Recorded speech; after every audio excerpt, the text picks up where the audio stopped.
Hello, welcome back to Hanger 51. What's going on tonight? Let's see who's going to get in the room first. Oh, God, here we go again with my chat. All right, so let me, there we go. Shadow, what's up? How you doing, man? Good to see you, buddy. Let's see if I can turn this around. Maybe, yeah,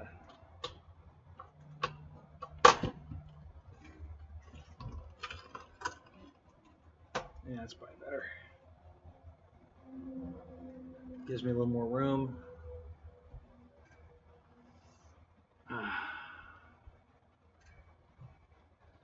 So what are you up to tonight, Shadow? Anything good?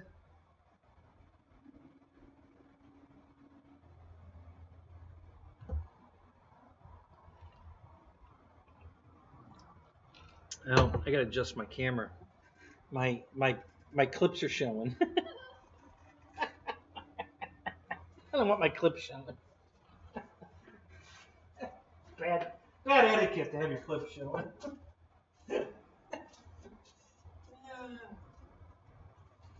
So let me,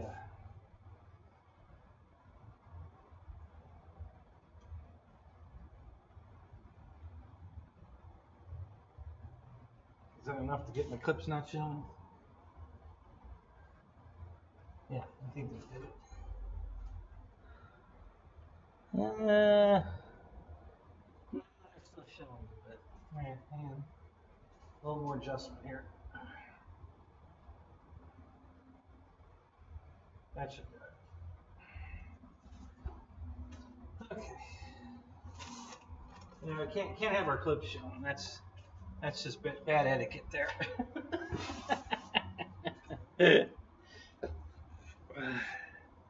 Feeling old? Yeah, get in line, buddy. I am old. Holy crap.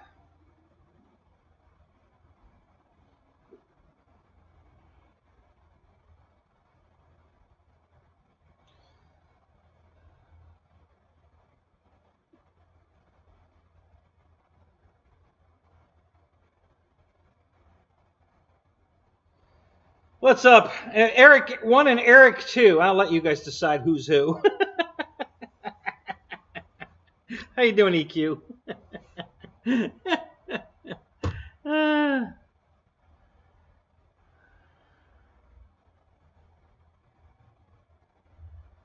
Yeah, Napa, Advance Auto, and AutoZone all had the wrong seal. Did you try GM Direct?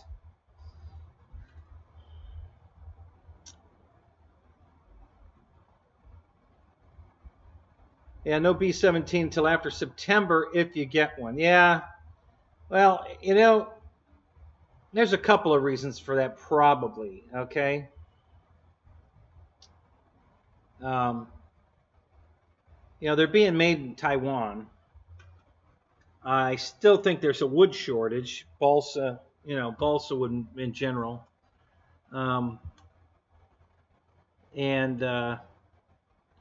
know, once they tool up to make B-17s, they need to make a bunch of them.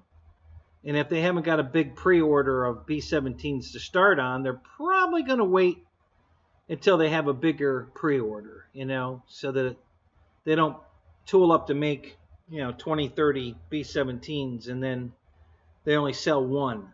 You know, they probably don't want to sit on, you know, the rest of them for that long.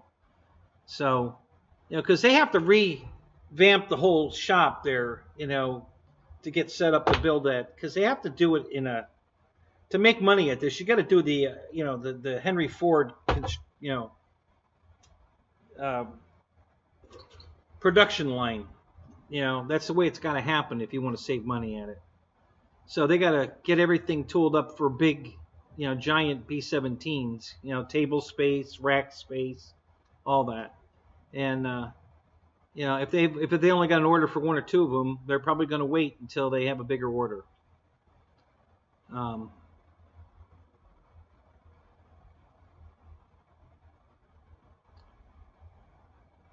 Mike Bird, what's up? How you doing, buddy? You had to get them sealed from a transmission shop. Okay.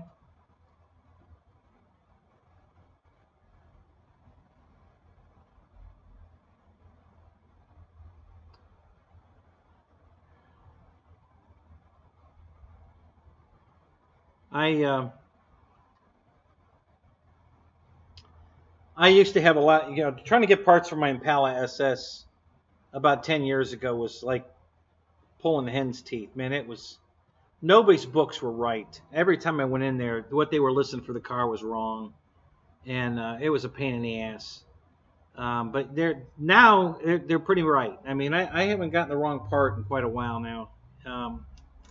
Yeah, it seems like they figured it out, but your truck seal must still be you know, they're still figuring it out.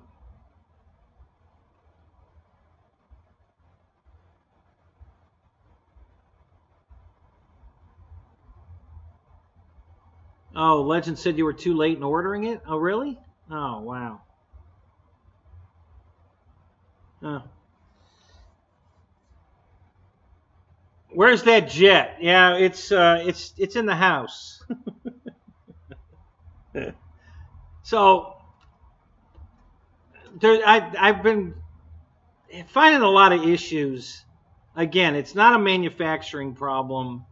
It's the setup problem. Everything seems to be good, but I don't have room. I got to put it all together so I can get the CG right, so I know where to put stuff. I can't just willy-nilly put it in there and then check the CG and find out, uh-oh, this is too far forward or too far back. I'm tail heavy, whatever. So, and I don't have room in the house to put it together. It's too big. I don't have room out here either. I know that sounds stupid when I got a, 2,400 square foot garage, but right now with all Deb's furniture in here and everything else, all the planes, everything from the crash trailer is in here now, which is a lot of stuff. There were 2 generators, 14 airplanes, batteries, chargers, canopy, chairs, a lot of stuff in the van, in the trailer, and it's all in the garage. So yeah, I'm running out of space, and it's my fault. I mean, I'm just not organized. I got to get organized, but to organize takes time, and right now it's too hot to come out here in the daytime to organize it. So what I'm trying to do now is the kitchen table in the house. I want to clean it off because I can put the bird on the kitchen table and then get everything organized, get the CG right. Then I can start gluing and taping and Velcroing everything where it needs to be, and continue with it from there. So that's where I'm at with the jet, and I just haven't had time. I've got so much going on, guys.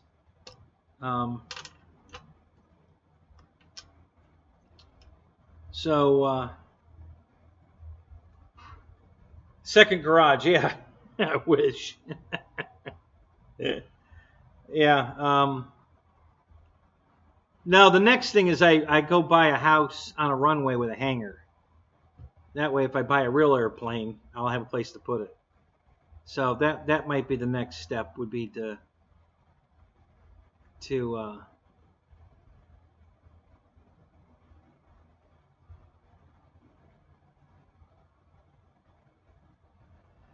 yeah, Shadow. And Ken Rogers said something about the pump shaft being bad.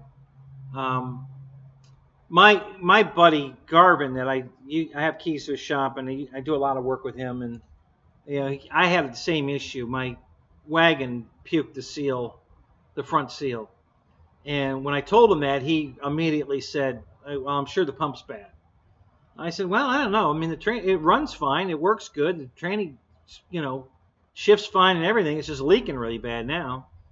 So we got it in the shop. I got the tranny out of the car. We checked it, and the pump was fine. He checked it 3 times. He says, "Man, I can't believe the pump's not bad. I've never seen one of these front seals fail, and the pump was still good." And I'm like, "Well, the car's 33 years old, something like that." Let's see now, 31 years old, right? 31? Let's see, 92, 2002, 2020, 12, and then 22. Yeah, 31 years old. And I said, you know, maybe, yeah, maybe it's just time for the seal to go.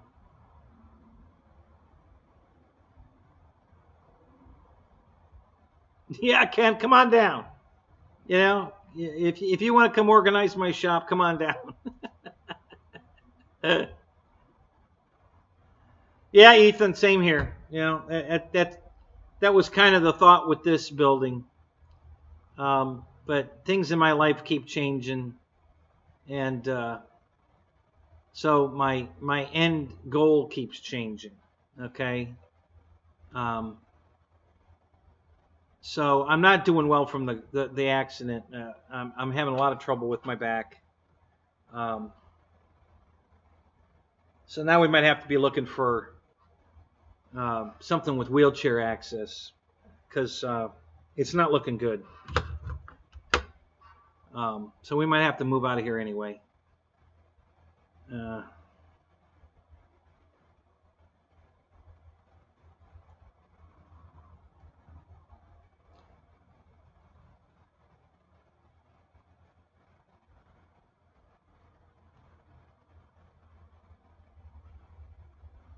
Yeah, that's not the issue that normally happens, Shadow. It's usually the pump itself fails.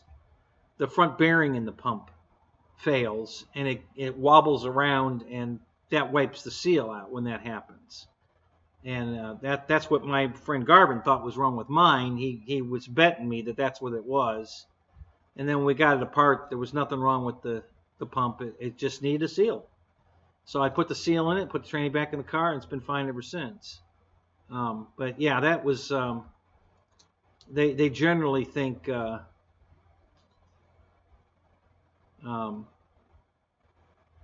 yeah, time flies, but apparently your jet doesn't. Yeah, so far. You're right, so far. Right, yeah, Shadow, I understand that, but that's what Kenny Rogers thought your problem was, because that's typically what the problem was. But it wasn't my problem, and it's not yours either. So, but typically that's what the problem is, and that's what Kenny Rogers was saying.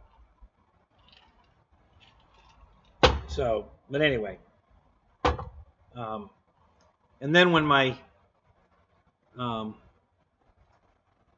tranny wouldn't shift, it's an old mechanical tranny, and it doesn't have a computer shift in it, so it uses the old spinning governor deal. And when I told him what was going on, he said, I think he said the governor probably failed or something, and I said, well, what about just the gear? And so when we got it there, we pulled the cover off, and he immediately tested it, and he said, nope, it's not the gear. And then he tested it again, and it skipped. And he goes, son of a bitch, it is the gear. And I'm like, okay. So all I had to replace is that silly little green, and there are different colors for different gear ratios. Mine's the green gear, so I just had to pull the gear out and put a new gear. It just slides in, and then put the governor back on it, or the cover back on it, and we were good to go, and it was shifting again. So,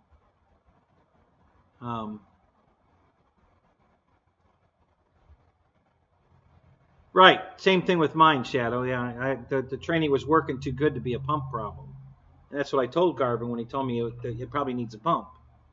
I said, well, okay, maybe, but it's shifting perfect. It's pulling fine. It's not slipping. I kind of think it's the pump's okay, but we'll see. And I was right. He was wrong. So, it wasn't a pump issue at all. It was just a 30-year-old seal giving up. So anyway, yeah, that's kind of how everything's been going here at my house. So let's see. The wagon won't start. I don't know what's wrong with that. My old truck won't start. I don't know what they did to it when they got the data out of it, but it won't start. So they unplugged something under the hood, and I can't find it. So the crash truck won't start. The Oldsmobile won't start. I need to do an oil change. I need to get the Oldsmobile running and do an oil change on it. Deb's car needs an oil change. I got to do that. Yeah, just a million things going on. I gotta move that box that I got from my friend that's on my car trailer. I got to get that off the car trailer, but I have to turn it around to do that. So now I got to pull the trailer back out in the middle of my yard, block it up and get it off the trailer, and then bring the trailer in from the back side. Take it out this end, bring it in this side. So when I go set it on the ground, the door is facing outward because right now it's facing inward, and that's not going to work. And then I can start getting some of the stuff out of the garage here and store, just boxes and stuff, and store them in that box that I'm working on. So not great, Michael. Well, today, not good today at all. I had to go see my attorney to get the stuff that Barbara's suing me over. We had to get that in the works. So, and then I just got back in time to cook dinner for Deb and then come out here. So turn that frown upside down. I thank you. That just did. It worked. Good job. Thank you.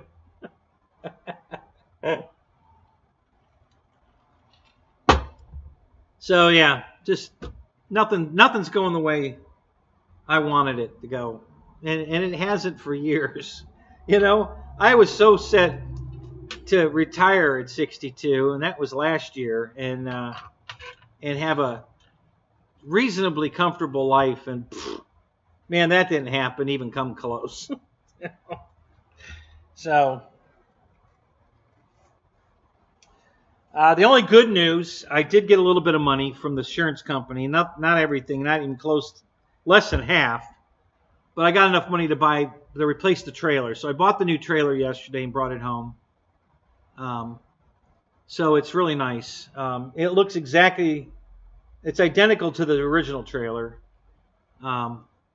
except that it's 20 years newer and it's all LED lights. So that's pretty cool. Mine was all regular incandescent lights.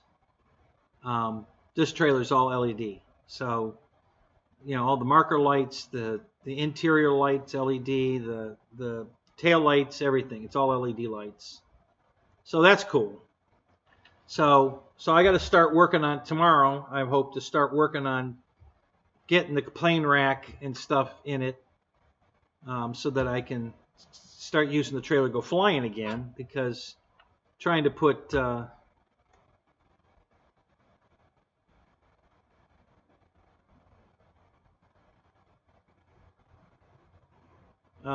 so that's what I'm hoping for, because it's these big airplanes, which is mostly what I'm flying now. This thing's going to be a breeze to put in anything. You could put this in you could put this in an X-90. Is Michael Bear here yet? Yeah, this would fit in the front seat of an X-90, no problem. You fold these wings back, put the gear up. Man, it's a small little profile. It's got it's going to take up no room. But all these bigger airplanes, like the jet I'm working on, no way that's fitting in the truck. So I have to get the trailer fixed before I can take it to the field anyway.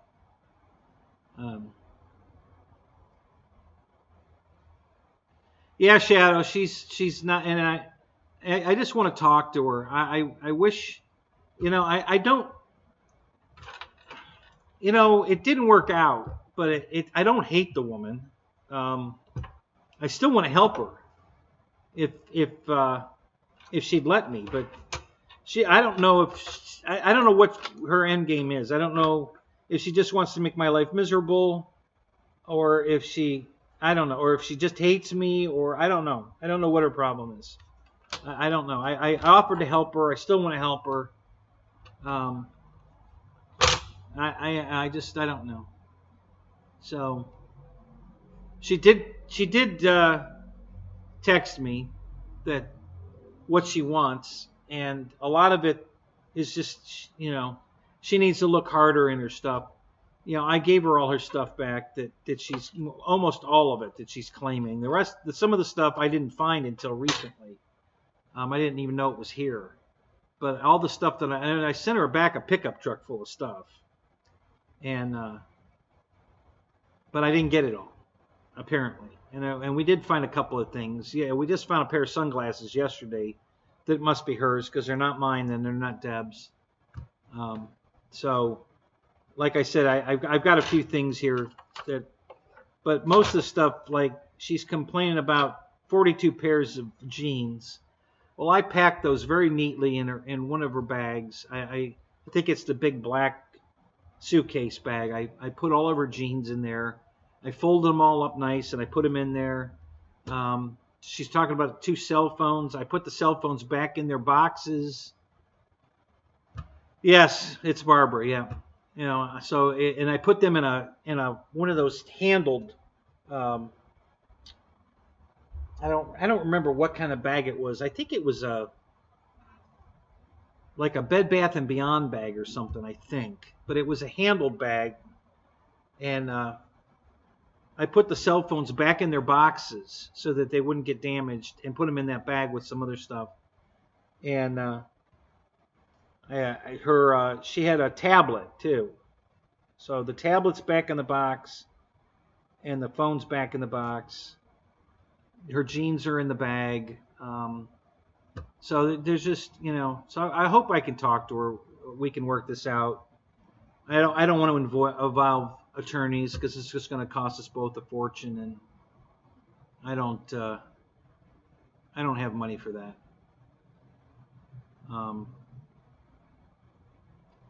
Yeah, Michael, that's what my attorney said. He just wants to throw her under the bus. I mean, everything about this lawsuit she filed wrong, and he wants to just slam dunk. And I'd rather work it out with her. So I'm hoping she'll. I hope she'll. I hope we can talk and work it out. But we'll see.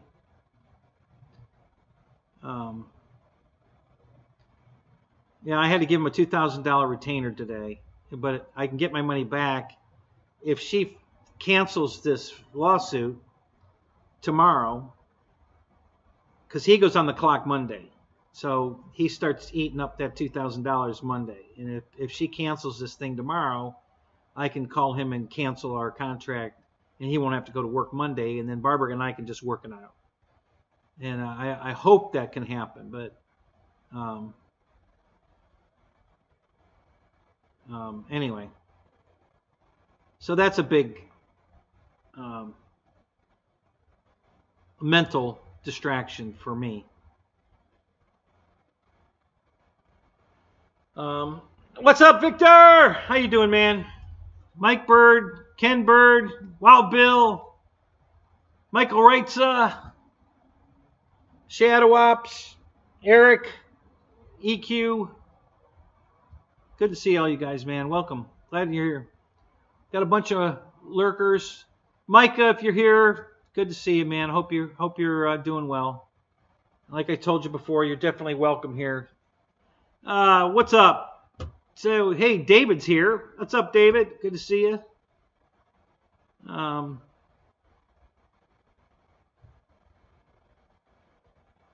Got a couple more videos coming up.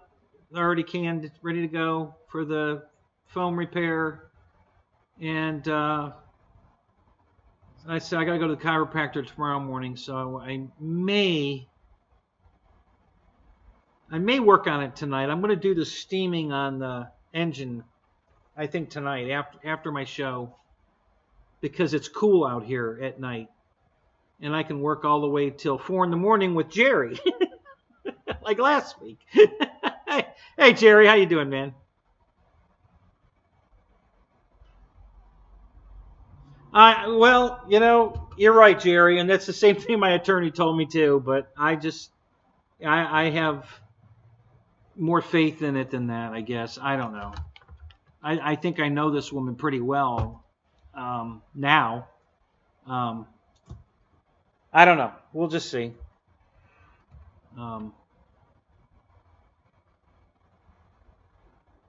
But yeah, my attorney told me to stay away from her, don't call her, don't contact her. He said block her on your Facebook page. You need to disassociate with her completely. I'm like, well, I'm not ready to do that yet. So I'm hoping I can reason with her and we can come to a mutual agreement. I still want to help her. I would, if she bought a shed so we could start cleaning out her house, I'd build her the shed. I'd go over there and help her clean out her house. I don't hate the woman. I just, yeah, EQ. The problem with that is it costs a lot of money to let the attorneys handle it. Just so you know, my attorney charges $400 an hour. Okay, so it's not going to take long. And to respond to her filing, just to have it dismissed, which is what's going to happen because it's in the wrong county. You can't. I live in Pasco County. Her alleged, I had her stuff in lock and key is all in Pasco County, so you can't sue me in Hernando County. So he's going to drive 3 hours. That's $1,200 to go. That's 3 hours. It's hour and a half up, hour and a half back, just to have her case dismissed. And that's going to cost me $1,200. And so I'm trying to avoid that. I don't have that kind of money. John Graham, what's up? Good to see you, man. She has that kind of money, but I mean, I only have so much money to give, and then after that, you can't get blood out of a tournament. I'm not working. I had to quit the job. I can't drive the bus. My back hurts too bad. I can't do anything anymore. I can barely walk. They put me on a table last week. It's a table that stretches your back. It's a traction table. Now, it's not a head and leg. It straps around my waist and then my hips. And it pulls my waist and my hips apart. And, it was supposed to be this gentle thing. She told me it was going to hurt. Well, it hurt all right. Holy fuck. That was Monday, and I couldn't do any. And she wanted me to do it again Wednesday. I said, fuck, I can't even walk. There ain't no way we're doing this again on Wednesday. Fuck, I can't even get off the couch to walk. So, the pain after that stretching was unbelievable. I'm feeling a little better today, so I have another appointment with her tomorrow. I don't know if we're going to do the stretching thing again or not. I don't know. I'll find out when I get there. But yeah, that's just not going well. Did I watch the YouTube video? I think so, John. Which one was it? I get so many videos sent to me. Which one was yours, John? I think I did watch it, but if you tell me what it was about, I'll tell you whether I watched it or not.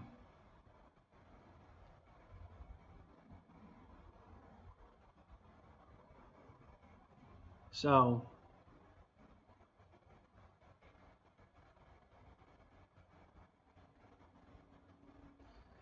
yeah, Ethan, that's a really tough one to deal with too. Death is always bad, even when it's a pet. It just hurts. So yeah, we all feel your pain, buddy. Stay and hang in there. I've been through that myself a few times already, and I've got a bunch more coming. Friends and family that are, old, they're going to pass soon. Probably in the next 5 years. I'm going to be going to a shitload of damn funerals that I'm not looking forward to.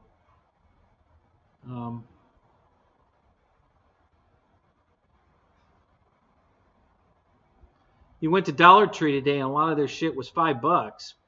At Dollar Tree? Are you sure you're in the right place? Or is that Dollar Tree / Family Dollar?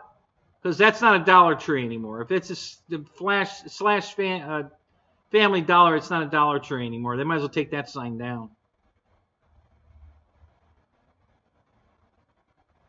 Yes, Ken, I've already talked about an inversion table. My chiropractor and I have talked about that a bunch. I believe the guy I bought the truck from has an inversion table he's not using. So I'm going to see if he wants to sell it. I believe we had that conversation because my back was killing me when I test drove the truck. A really nice guy. We talked about a lot of stuff.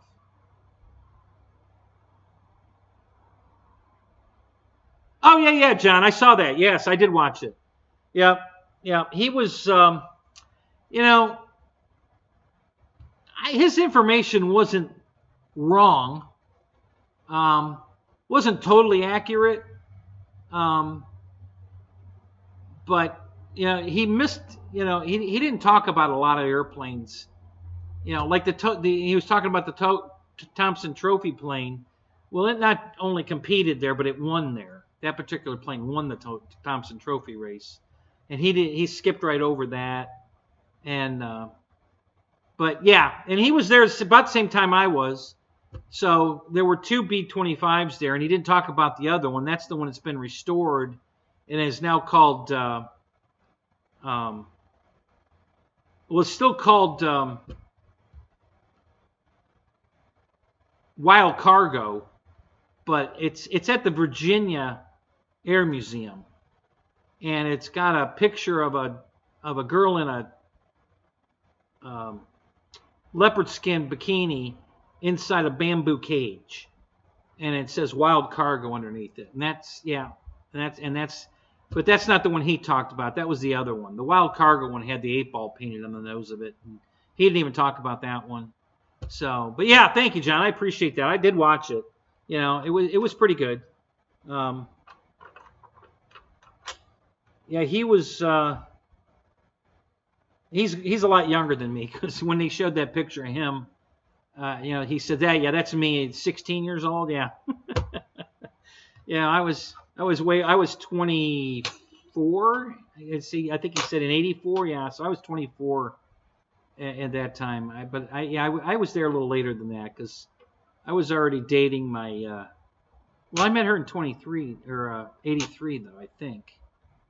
Now, hang on. No, I was already living here.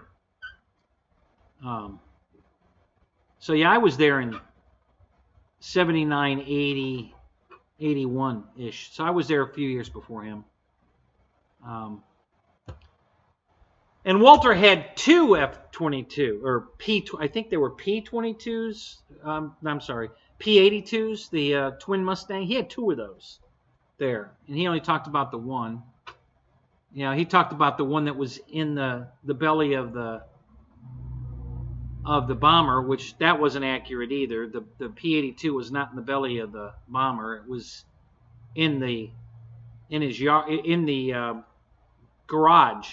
One of them was sitting there put together. The other one was in his garage, and there was a piece of paneling missing from the side of the garage, and you could see the bars and stars on the fuselage through the side of the building. And that's where the second one was. So it wasn't totally accurate, but it was still a good video. I enjoyed it. But he wasn't totally accurate, but, nothing that was horribly wrong or nothing. But yeah, I did watch it. So thank you for sending me that. That was pretty good. General Hobbies has the LX F4F plug and play for $300. Yeah, Eric, it's only $269 at Banana. And I think he probably still has some. Fred bought another one. So after Fred saw mine and saw that they were only $269, and he still had them, he bought another one. So Fred's got two of them now. So if you want one, Eric, don't buy it from General Hobbies. Go to Banana Hobbies and go to the discontinued Warbirds, and you'll find it there. And you can pick it up there. Free shipping. You don't have to buy three. Just one will do it. You get free shipping.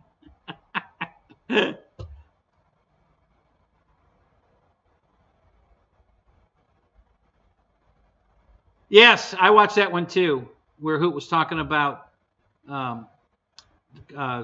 Galloping Ghost. 17.4 Gs. Holy crap, dude. Can you imagine?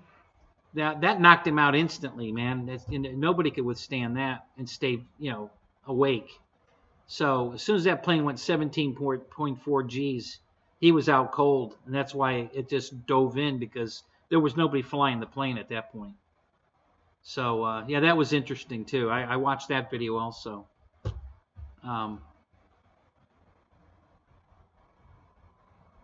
Yeah, I saw Grayson's having a moving sale.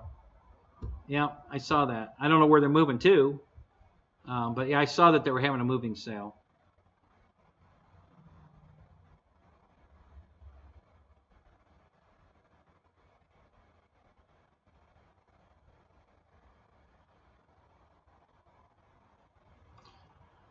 Dave Ramsey. Who's Dave Ramsey? That name sounds familiar. Who is that?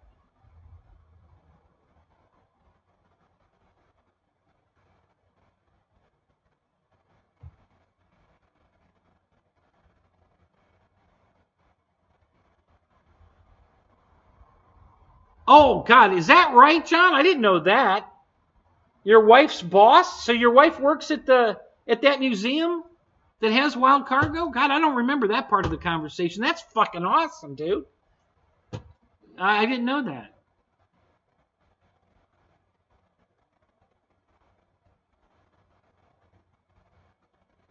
Yeah, I must have forgot that part of the conversation. I can't believe I would have forgot that part of the conversation for sure. But that's awesome. Yeah.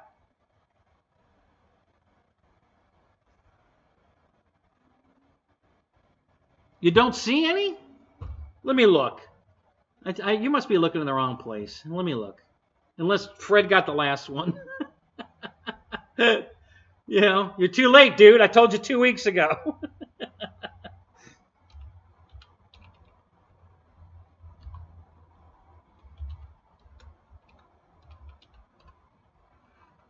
All right, let's take a look here for you.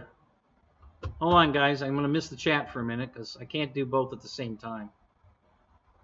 So, electric, Warbirds, military. No. We got to go to, I think we got to go to discontinued. Yeah, electric aircraft, discontinued planes. That's where we're going to go. Let's go there. And then Warbirds. Nope, you're wrong, Eric. They still have them. I'm looking right at it. It says in stock, ready to ship, add to cart. They won't give you the price until you put it in your cart. Because you got to select, I'm going to put it in my cart right now. You got to select the color once you get it in the cart. Well, actually, if you click on it, it says, oh, they don't have any yellow, but they have the blue one. Add to cart. Okay, so they're out of the yellow plug and plays, but they still have the blue one. $269 free shipping. So Eric, you're doing it wrong. Go to click on that gray bar where it says electric aircraft. Go down to the gray bar under it and go all the way over to discontinued planes. Okay? And then from there, when you click on that, 3 boxes come up. Flight trainers, Warbirds, military, and sailplanes. Click on the Warbirds. It's black and white. Okay? And then the first one on the list is the F4F. And it says add to cart. In stock, ready to ship. Receiver ready. So they do still have the blue ones. They're out of the yellow ones. But they have the yellow ones in the regular. You know, if you want a ready to fly or a ARF, I think they have the yellow ones in those 2 versions. So, all right, back to the chat. Let me scroll back up. I missed something. Did he happen to say what the driver's name was? Did he say his name? I probably know him.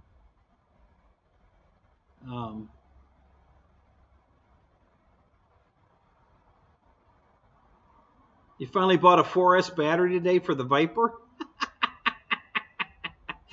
Wow, Bill, you're hilarious.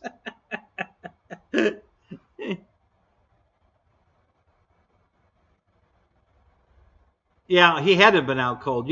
Nobody can withstand 17.4 Gs, so he would have G'd out instantly. Yeah, and that's why there was, you know, the plane. I mean, the plane was still obviously a whole airplane. I mean, it only lost the trim tab, so it would have been flyable.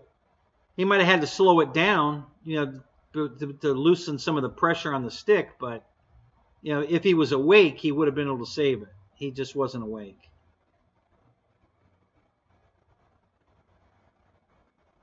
So that's a shame too.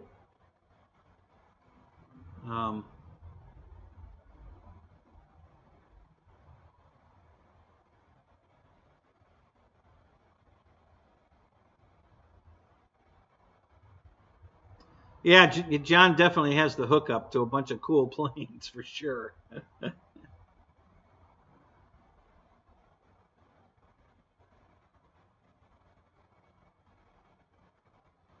He did the timeshare exit team stuff and got hammered in a lawsuit. Who's that? That Dave Ramsey? Is that who we were talking about? I don't know who Dave Ramsey is.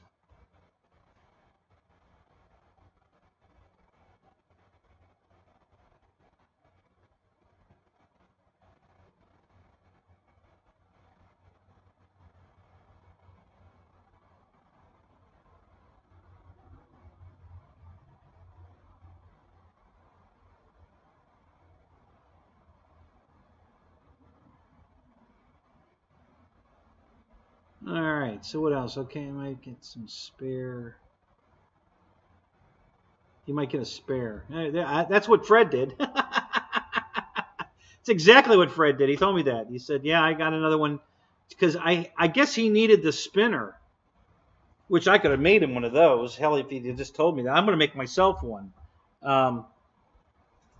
It's for you guys that don't know, this spinner is very, very heavy. This is a solid piece of iron. This isn't aluminum. They needed the nose weight. And they made this prop nut, which is out of solid iron. This fucker's heavy. But the shape of it's wrong. That's not what it looks like. The real one doesn't look like this. So I'm going to probably make my own that's more accurate out of a piece of iron, because I can put it in my lathe and turn it. So if I go get a piece of solid stainless, I can make it look similar to this. It'll be shiny. It won't rust. It'll be heavy. It might not be quite this heavy. I don't think stainless is as heavy as that, but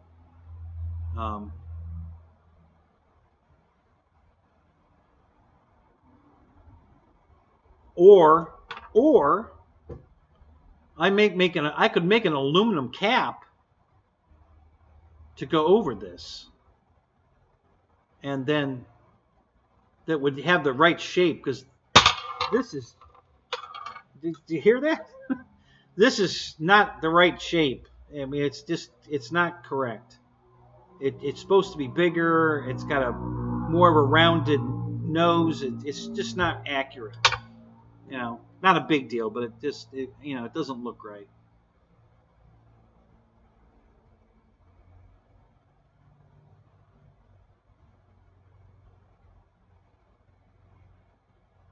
Yeah, Eric, you got to go to the discontinued section. You'll find it there.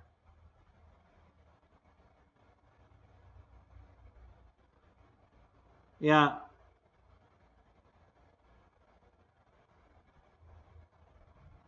Driver had 6 young kids. Are we talking about the Disney driver? What happened? I don't know what we're talking about.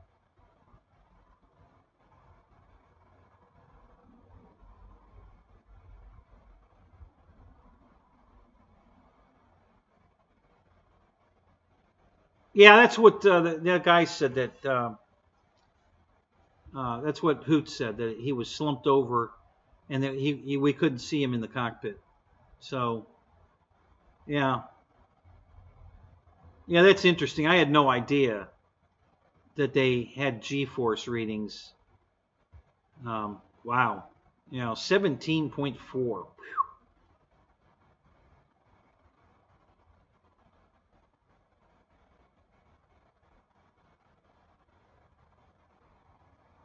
Okay, so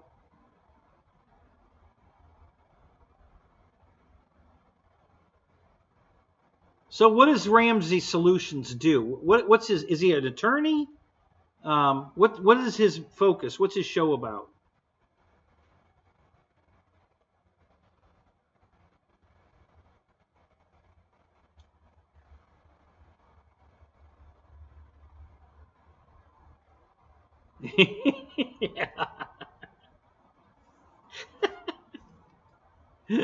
That's funny. So here's a little tip, Michael Bear. It's not foam board, but the Dollar Tree still has a dollar section. You know, to compete with Dollar Tree, they haven't upped theirs to $1.25. So you can still go into Dollar General and buy certain things for $1 in their dollar aisle area, because they didn't raise it to $1.25.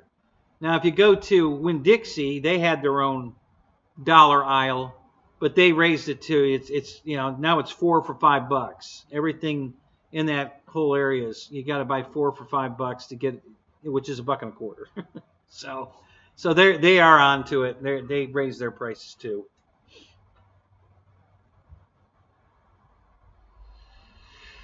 Austin, what's up? Good to see you, man.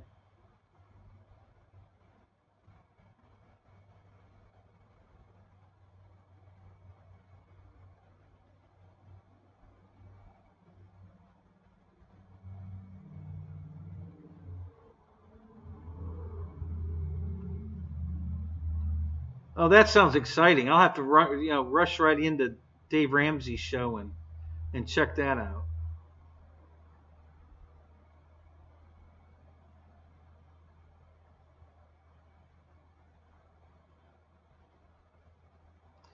So what was the Disney driver's problem? Why did he call into Dave Ramsey's show?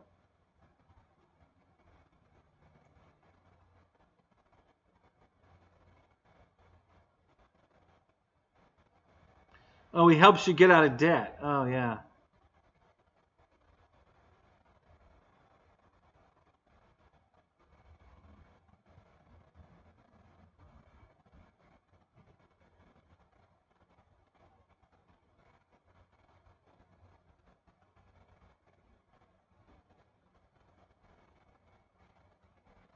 Okay, so the Disney driver, it's obviously, I don't care if he's got 6 kids or not. He's living way above his means, because Disney's paying, I think they're paying $28 an hour for bus drivers. I think if you're new, you start at $23.50 or something. And then when I say new, you don't have a CDL and you haven't driven a bus before. And then once you pass your CDL and everything, you get bumped up to the $28 an hour. So if he can't make it on that, he's living way above his means. Because I'm sure unless he doesn't want to work full time, because as a full-time driver, you make way more than 40 hours a week. Or you can. There's always people giving up their shifts. So all you got to do is go on the hub and want to pick up a shift and just go look for what you want, and it'll be there. Somebody will be giving up. You know, they have.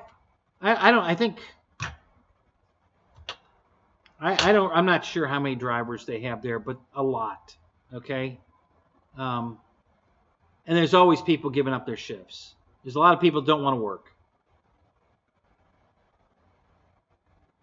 So he's making $43,000 a year.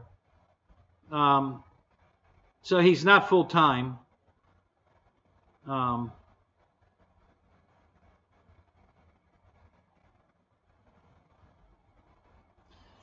Yeah, well, Bill, but if you're living above your means, you don't call into a show and bitch about it. You know, you already know what your problem is. You need to cut your living expenses so you can live. Okay, I mean, there's no math involved. It's just, you know, you just got to do it. You know.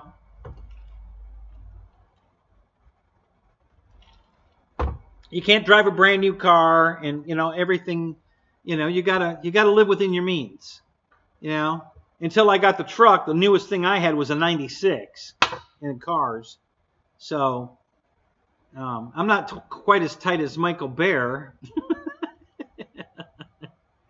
Yeah, there you go. $1,200 in car payments, $1,800 rent. Yeah, see, this is, you know, he can easily fix those two problems immediately. You know,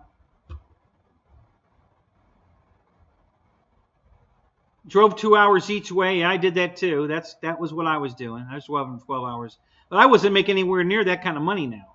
You know, when I was driving for Disney, I was making, I think I was only making $12.80 an hour, and that was in 2014, 15, 16. Yeah, 14, 15, and 16. I was only making $12.80 an hour. But I could get a lot of overtime because all you got to do is pick up shifts and make a lot more because you get time and a half. Now I was making $23, $24 an hour. So that adds up quick when you do that. So,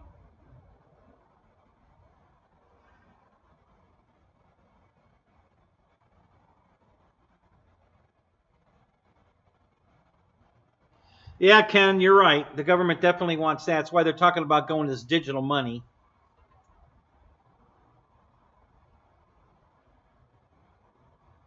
Well, no, now you need to get those loans because Biden wants to pay all those loans off.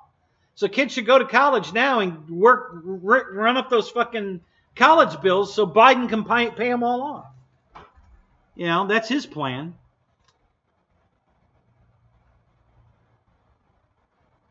Listen, the answer isn't paying off the loans. That doesn't solve anything. Get the kids jobs. Create jobs for these kids that went to college and are flipping burgers at McDonald's to try to pay off their fucking loans. Get them jobs in the fields that they trained for so they can make good money so they can pay off their own fucking loan. That's how you do it. You don't pay their loans off for them. You give them jobs. So if Biden really wants to fix this, he needs to create jobs, not give away money. So,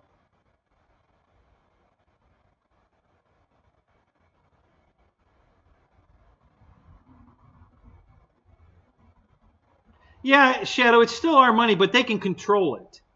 Okay? I've already heard rumors about, if you're buying something they don't think you need, then they shut it down. You can't buy it. And that might not be true, but that's what I heard. Yeah,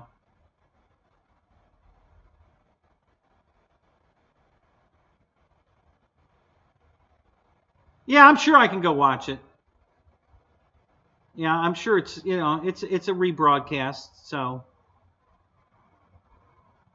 well, that's true, JCB. Again, why that's not the solution.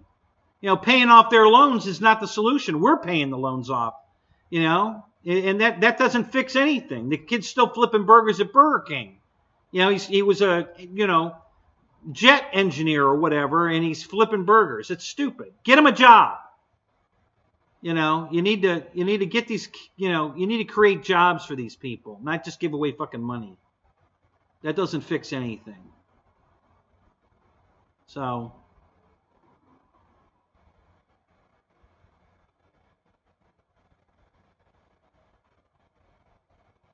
Yeah, I'm going to run for president. Vote for me.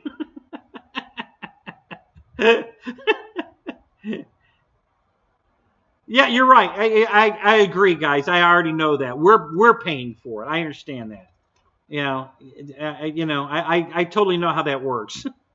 The government doesn't pay for anything. We pay for it. But Biden wants to pay that off instead of just create jobs. That's the answer. That's always the answer. You want to fix the economy, create jobs. That fixes it. Then it fixes itself.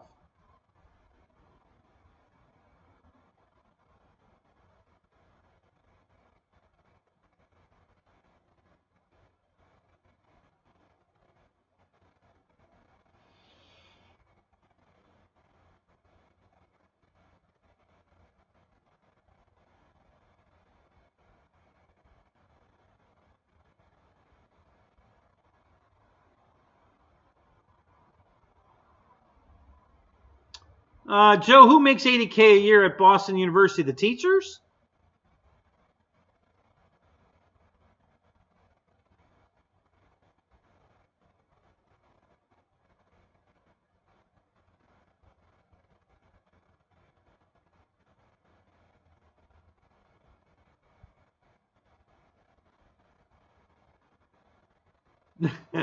Oh, so I don't need to watch his show. I already think like him. So there we go. Thank you. Now I don't need to watch the show. We have the same, common sense that the Democrats don't understand. I don't know how that works personally, but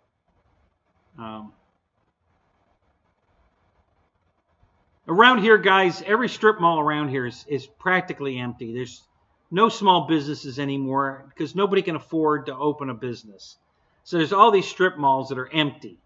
Now they're tearing them down, because they're empty and they're just eyesores and places for the homeless to hang out. And so now they're tearing them down. So there was a huge mall over here with a Publix in it and everything moved out. And now they tore the whole thing down. It sat there just a building. They took the front off the building to try to get people to stop going in it. And now they just tore the whole thing down. It's gone. So now it's just a big empty field with a parking lot in front of it. So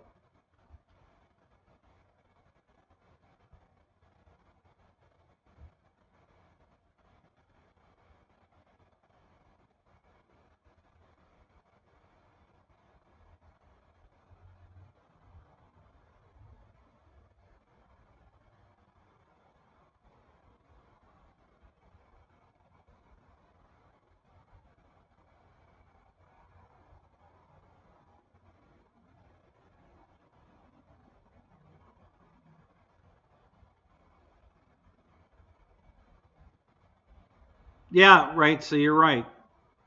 Like I said, I had an 85-cent Polar Cup, and I handed her $1, and the cash register was down, so she had to get a calculator out to figure out my change. 85 cents to $1, and she needed a calculator. I'm like, oh my fucking God, are you kidding me? I almost said that to her too, but I didn't want to make her feel bad. She was blonde too. Hi, Deb. No, seriously though, yeah, I couldn't believe it. And when she reached for the calculator, I'm like, you have got to be fucking kidding me. So,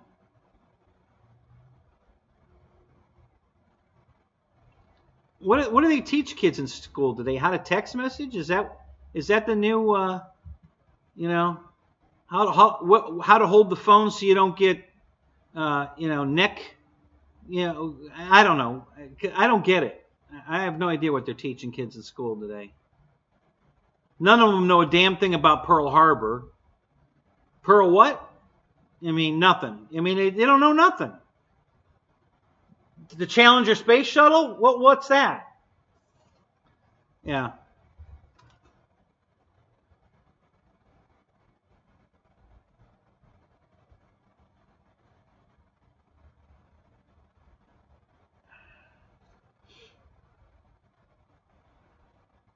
Jeff in Lower Alabama, what's up?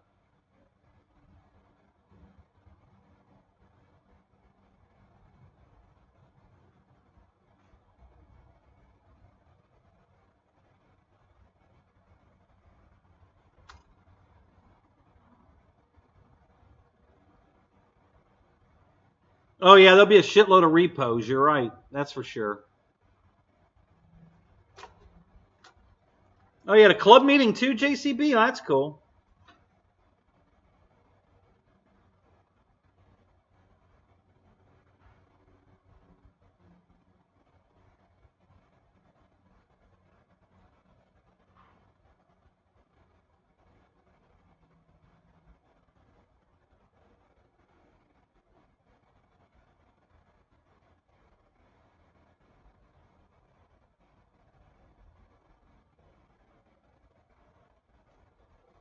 You don't know how to write a check and you just graduated high school? Really? Yeah. I'm sorry to hear that, Austin. That's just wrong. It's not your fault. I mean, they're just not teaching people anything anymore.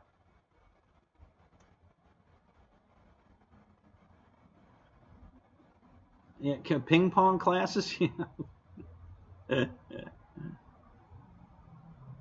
right, Shadow, you out of here? All right, man. You have a good night. We'll talk to you later.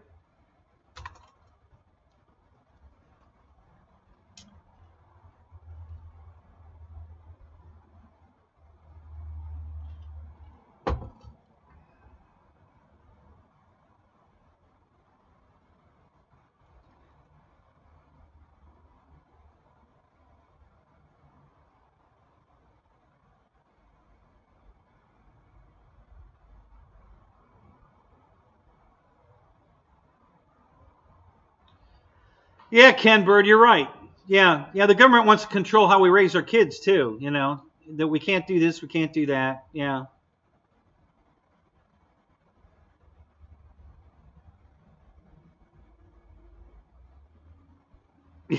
Yeah, David. Maybe Michael Bear will buy a newer truck. You think?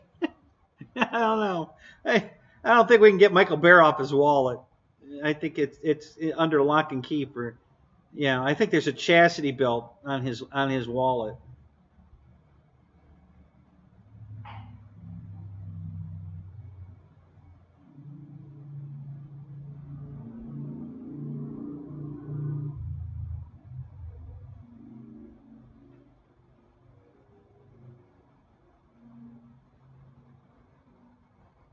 Oh, is that what Horizon? I didn't look today. Horizon came out with what? The UMX Ugly Stick? Is that what the new thing releases from? Oh, fuck. Are you kidding me? Really? Oh, my God.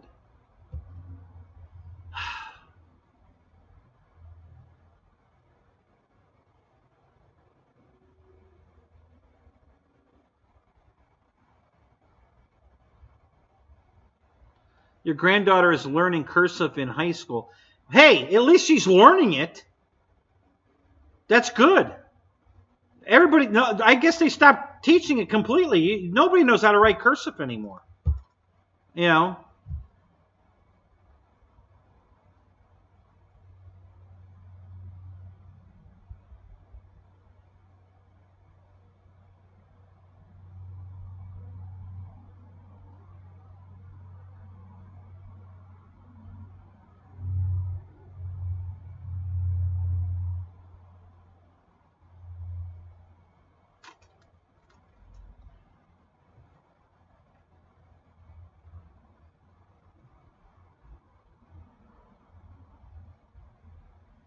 Except Hunter's daughter.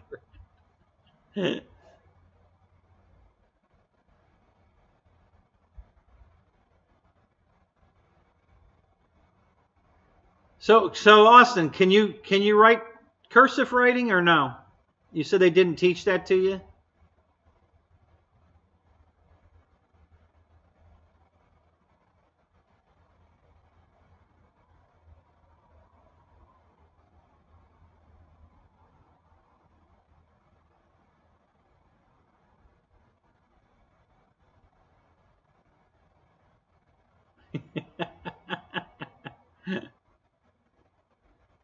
What batteries did you order, Michael Bear? I hope you took my advice and bought some 800s.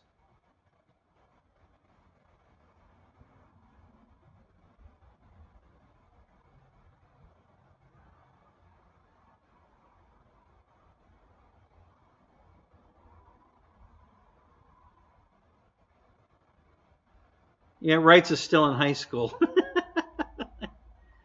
Oh, they didn't teach cursive. See, that's ridiculous. Now, have you taught yourself, or do you just not know how to do it?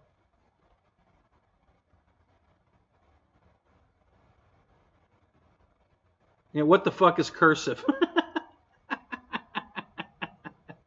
Hey, Ronnie, what's up?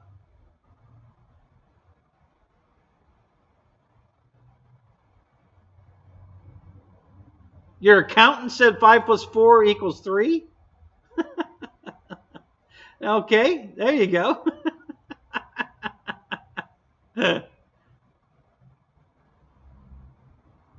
Nah, 300s are too small. You should have gone for the 800s. Go on eBay, look up batteries for from what are those? Not Jiffy. What's the name of that battery company?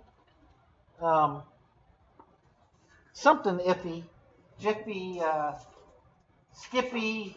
Here they are. Zippy. Get these Zippy 800s. This is what you want to order. These are so damn good in the UMX timbers. I swear to God, I'm telling you, the plane doesn't care about the extra weight, and you can fly for 45 minutes. So get yourself these Zip. This is a 2-cell. This Zippy 800. Oh no, this is an 850, I think. Yeah, this is an 850. So Michael, look these up. Get a couple of these. Go on eBay, you'll find them. This is what you want right here. This is awesome.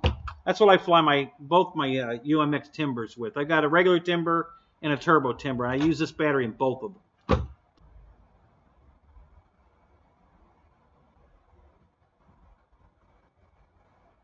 Got changed for a 20.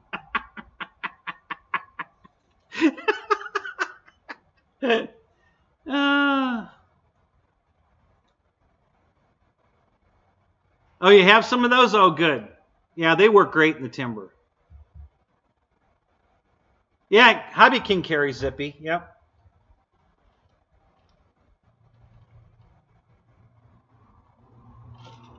Oh yeah, Roaring Tops are awesome batteries. Do they make an 850 2-cell? I don't know that they make one. I don't know. I haven't looked for it. But yeah, Roaring Top makes good batteries. Yeah, this particular Zippy's, I mean, they're okay. They're definitely not the greatest batteries I've ever had, but you know, to get a 850 with a JST connector on it, you're pretty limited. You know, there's not a lot of companies that make an 850 2-cell with a JST connector. So that's why I went with these. And they're cheap. I think they were $7. I don't know, something like that.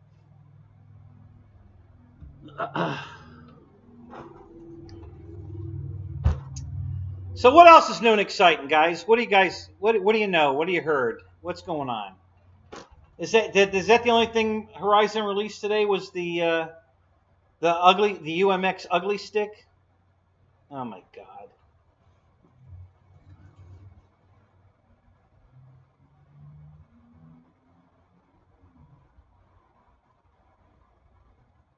Yeah, you'll be fine, Michael. It's not going to care about that weight at all, and not at all. And it doesn't notice it at all. Everybody I was flying with, they couldn't believe it because I'm flying around and they've already been through 3 battery packs. I'm still flying around. They go, "What size battery you got in that thing?" I said 850, and they're like, "There's no way." I'm saying to you, "I'll land and show it to you." I land it and take it out. There it is, right there. I got 3 of these, and they're like, "Holy crap!" So yeah, it works great. Yeah, somebody mentioned that they had a UMX ugly stick.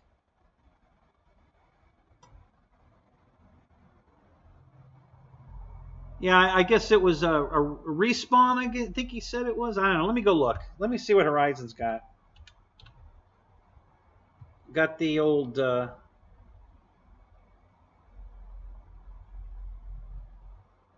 yeah, the magic machine right here. We'll just look it up.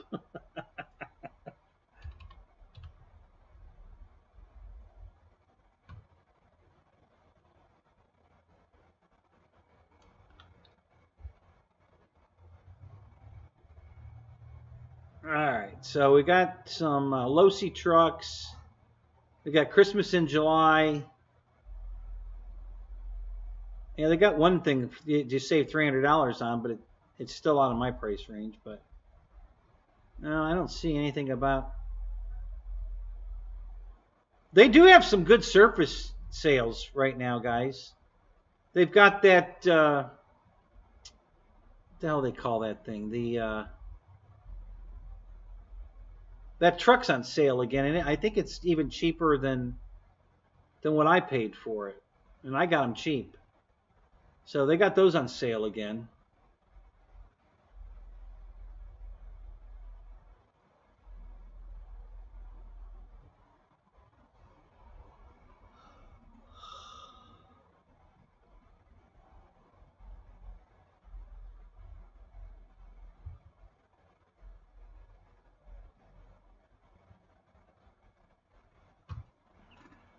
Yeah, I don't see anything about the UMX plane.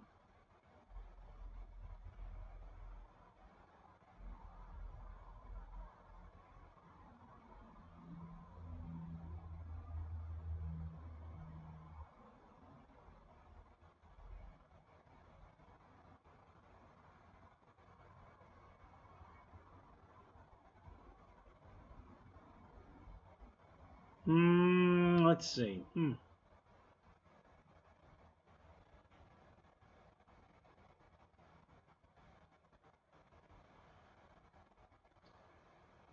Yeah, I don't see nothing.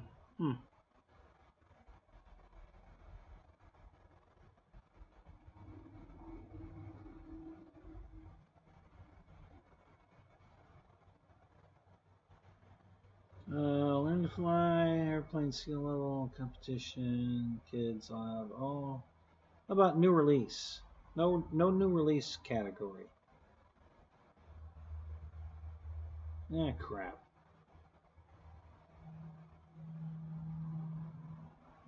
Let me go. Let's just do a UMX. Let's see what they show.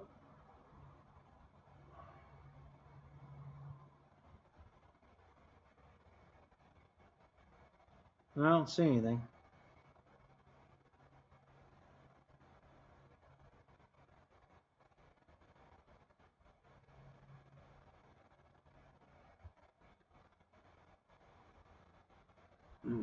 They got night vapors.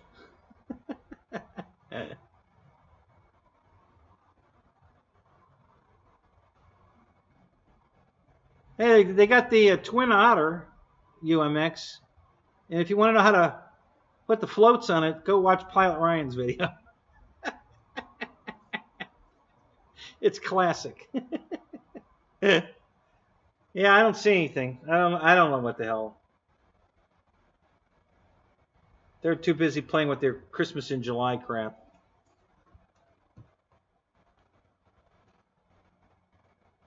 Yeah, I haven't seen that L39 yet. Wow, Bill, I went to Hobby Zone and looked for it, and I didn't see it. Is that on Facebook or something? Where'd you see that?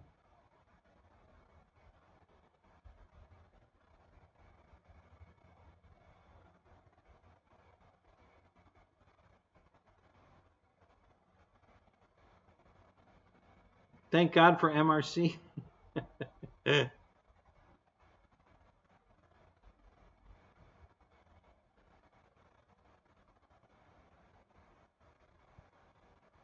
For equal payments of $1.75.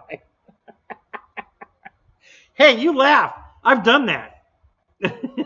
Not that cheap though. I don't think they can. I don't think they let you do it for less than $30. But yeah, but I've gone with some paying for as cheap as they as they'll let me.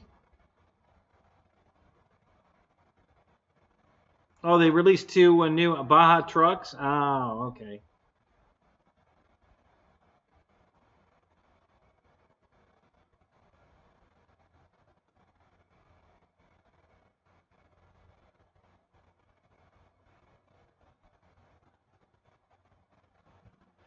Yeah, Ken, that it's just just that good. Don't stop being nervous about it. The plane's not going to do anything stupid. It just flies that good. That's why everybody keeps talking about it. How good it flies. It really just flies that good. It's just stupid easy to fly. So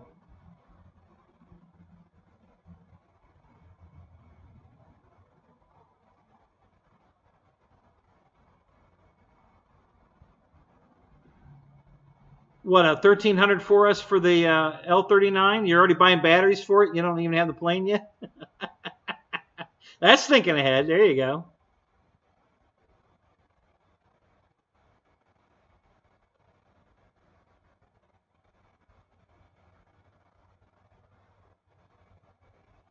You put thrust reverse on your night vapor.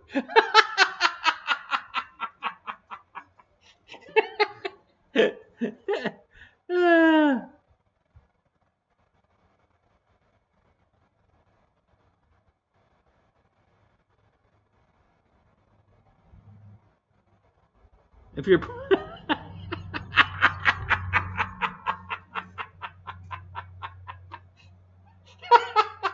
okay, 6. I'm flying above my means. Oh my God, you guys are hilarious. That's funny. Oh, RC Castle. Oh. Is that where you saw it? The L-39? Oh, I'll have to go look there. I didn't look there.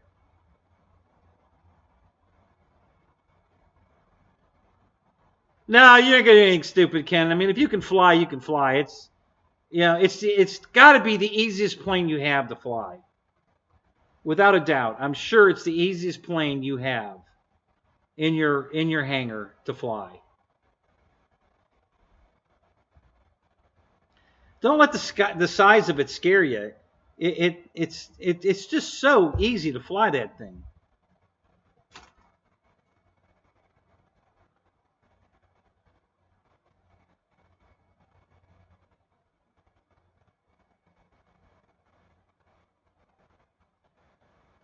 It only invert flat spin with the gear down.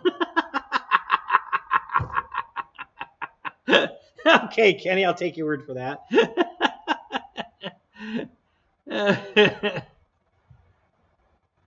Almost as good as your RV8, huh, Wild Bill?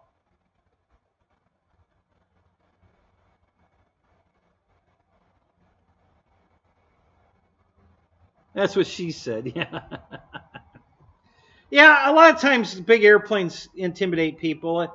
You know, you know what intimidates me with a new airplane is if it's expensive. then I get nervous. You know, like when I go to fly that jet, I'm going to be nervous. I'm not going to be nervous flying this thing, but flying the jet, I'm going to be nervous. I'm sure I'm going to be a little, because it's too much money. You know, that's what my butt pucker gauge is, how much money I'm going to lose. You know, because I just don't have any, so that's the part that really scares me.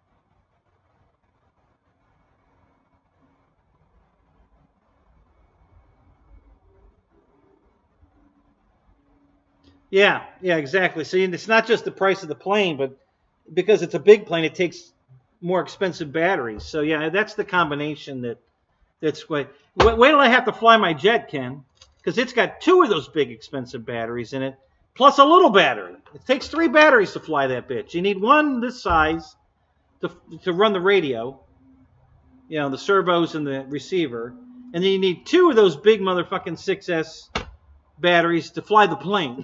So I've got $200 just in battery packs in the airplane per flight. So yeah, that's the butt pucker right there.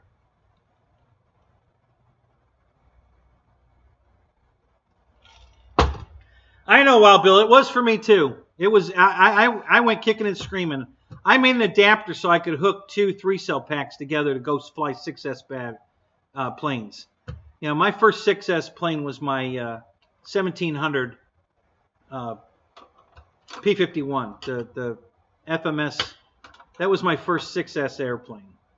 And I refused to buy a 6S battery.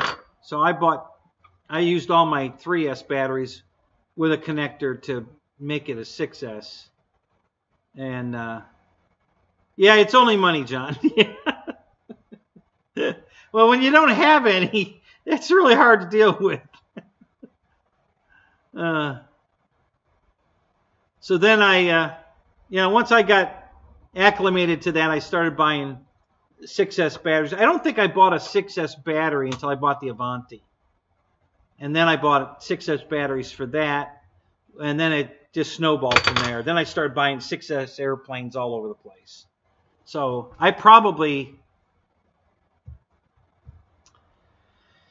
I wouldn't say I have more 6S planes than anything else, but it's getting close. because I keep buying more 6S airplanes. I keep buying big airplanes. So yeah, we're getting there. It's definitely going to be. It's between these 2200 3S and then any size 6S. Those are my two. I have quite a few 4S planes, but nowhere near what I have in 6S and 3S airplanes.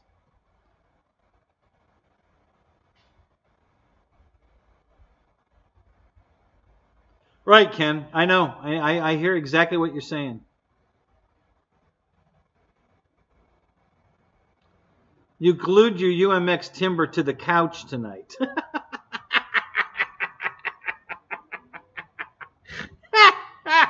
All right, how'd you do that? I want to hear that story. That's funny. How the hell did you do that? Yeah, I definitely want to hear how the hell you did that. Fred! What's up? Good to see you, fellow F4F flyer.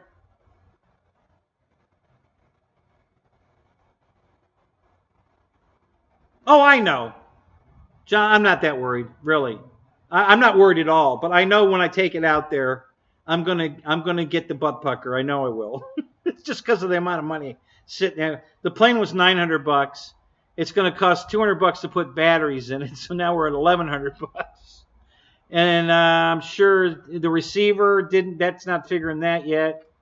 And I don't know, probably some added a couple of dollars here and there. So yeah, it's gonna be over $1,100. So that'll be the most expensive airplane I've flown to date when I fly this new jet. I have some more expensive planes, but I haven't flown them yet, so they don't count. This will be my first $1,100 plus airplane when I fly this one. So, but I'm sure it's going to fly fine. I'm not expecting anything, but it's still that brand new airplane. You know, it still has that brand new airplane smell. It's like when you take your brand new car for a drive. You know, you're just thinking, oh, God, I hope somebody doesn't run into me. You know, it's brand new. You know, you haven't made the first payment on it yet. You take it for a drive, and it's like, oh, crap. You know, please don't anybody run into me.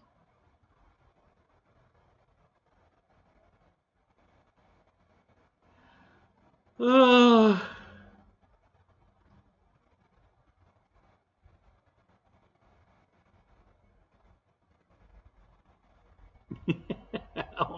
Only cool guys fly Navy birds.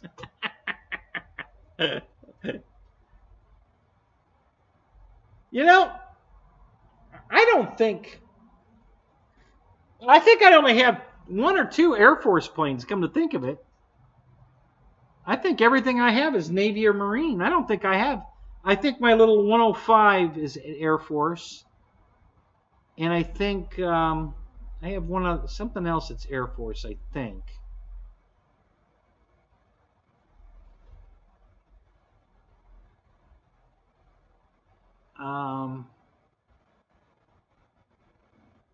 Yeah, shit, I don't know. I think that's that 105. You know, the Toss and Boss. I think that's my only Air Force plane I think I have, come to think of it. I probably have another one. But yeah, most of my stuff's Navy, that's for sure. Michael, how you doing, man? It's good to see you. I'm doing horrible, but thanks for asking. I don't know if you've been keeping track. I don't know if you've been reading online or anything, but yeah, things haven't been well.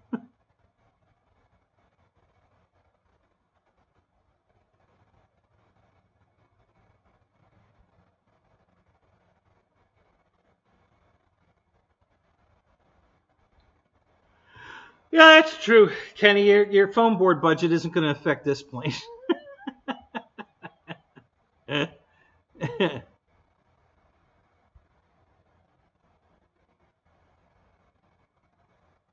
Yeah, fly Navy, absolutely. Got one on the table right here. That's definitely a Navy bird. It doesn't say it though. How come this doesn't say Navy on it? Did Wildcats not say Navy on them back in the day? Because this one doesn't say Navy. It's definitely a Navy bird, but it doesn't say Navy on it. Most of them do.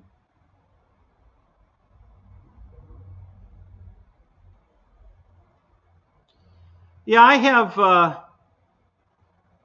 I know my C-47 is Army.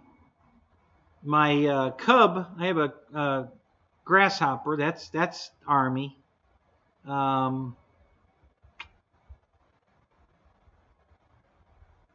course, all my World War II planes are Army that aren't Navy because Air Force wasn't around yet.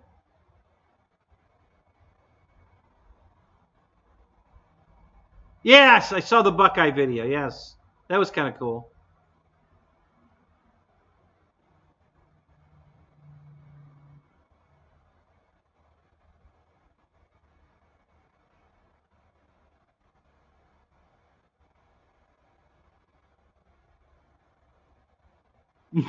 What? No, nobody else is stupid enough to think a tube of super glue is Jergens hand lotion. Dumbass.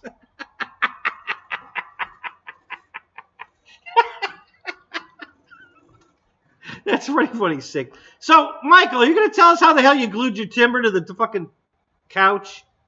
Or did you tell us? Did I miss it?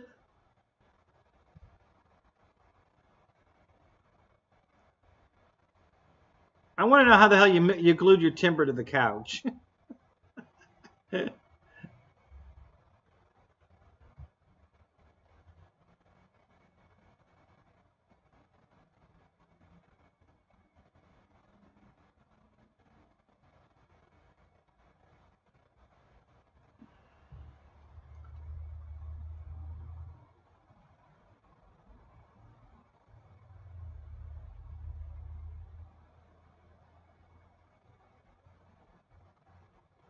Yeah, yeah. Oh, I think he would have had to have been mixing up the hand cream because you wouldn't. I don't know where you would put a bottle of Jergens thinking it was glue. I don't know. That whole thing's funny. Navy on one side, Marines on the other. Well, hey, Marines are Navy. Same thing. You know, they're a branch of the Navy.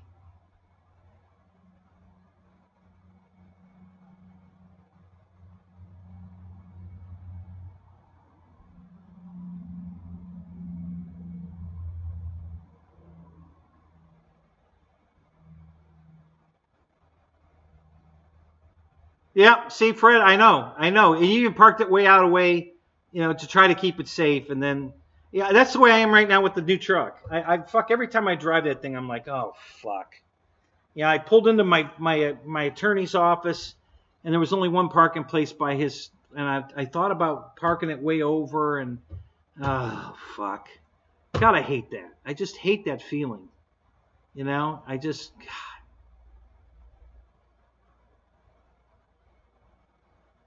Oops, forgot the Blue Angels have us Navy painted on them. Yeah, they have Navy painted on them. Yeah.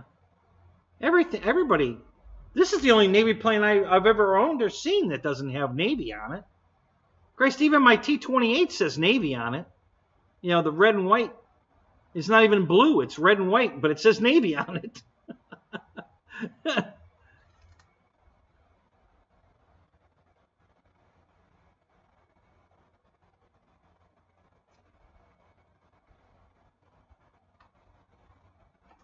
No, they are not what? Marines are out there. No should see that the Marines will fly.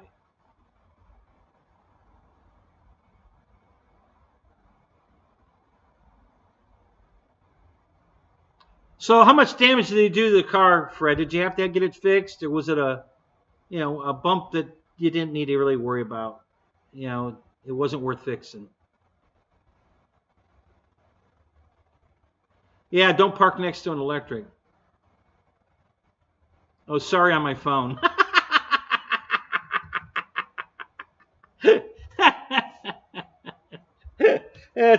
I get you. Done that before.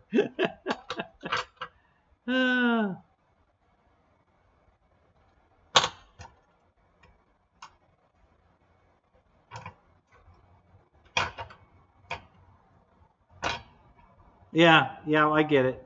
So I'm loving the little hearts that are going up. This is something new. I don't know how you guys caused that to happen or who's doing it, but um, yeah, I love that.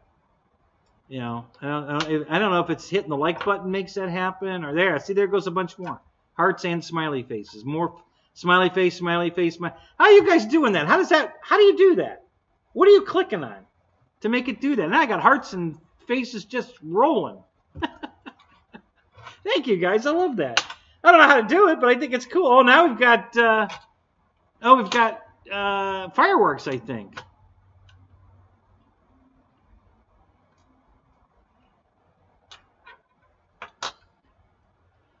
Yours was doing that until the update. See, I never update my stuff, so I don't have. If it ain't broke, I don't fix it. Thank God I didn't do the update on my OBS because this beautiful background I have would not be possible with the new update.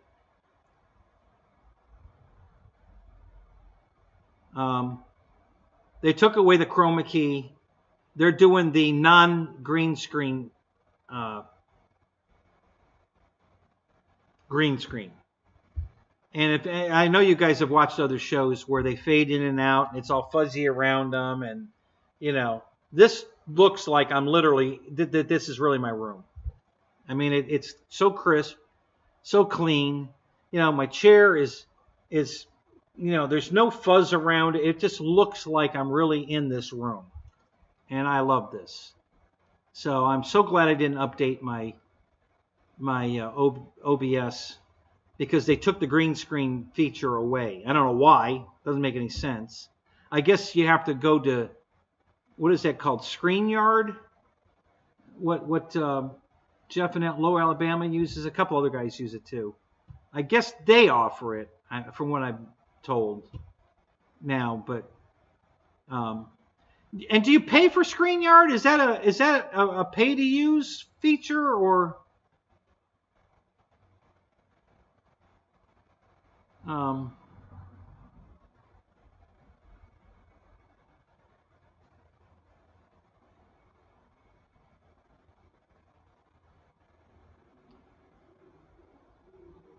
Oh, he stuck around to own up to it. That's good.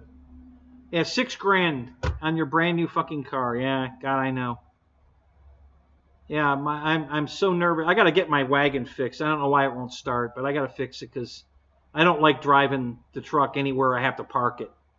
You know, I don't mind driving it to the field, but I don't want to have to go to the grocery store or whatever and park it, man. It'll just make me a wreck. StreamYard, that's what it's called. Yep. Thank you, Fred. Yeah, I couldn't remember the name of that. Oh, thank you, David. Old school. There you go. Look at the hearts.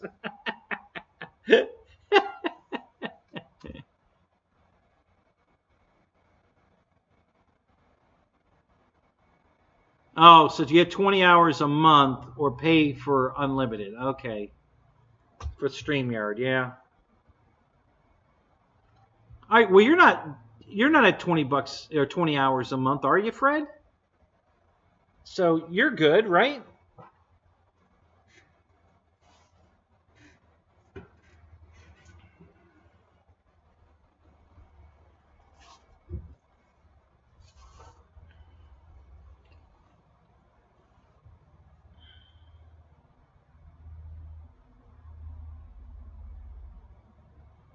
Yes. That was a feature. It was already in my truck. It has a dash cam built in. It was, you know, the guy had already installed it. It's up above behind the rear view mirror. It's wired to automatically come on when I start the truck, goes off when I shut the truck off. It's got a card in it. I don't know how big the card is, but it's just keeps recording over itself. So yes, I have a built-in dash cam in the new truck, and I love that feature. That's awesome. From what you heard, 20 bucks is 20 bucks. How you doing, Brian? Good to see you, man. Donald Lamb, hey, what's up? How you doing tonight, man? Good to see you. So if you haven't hit that like button, guys, please hit it. I appreciate it. It just helps. It's such a simple little thing, and it makes a big difference. Um, I don't think I'm losing viewers on my foam repair. It started out really pretty strong. I had 150, 100, 110, 120, and now it's dwindling down into 20s and 30s. So either I bored everybody to death, which was not my intent. I was hoping to gain viewers, which I did. I got more subscribers. It helped there. Um, uh, but things have been better, Brian. Now Barbara's suing me. I just don't need that right now. Concrete drying was great. Thank you.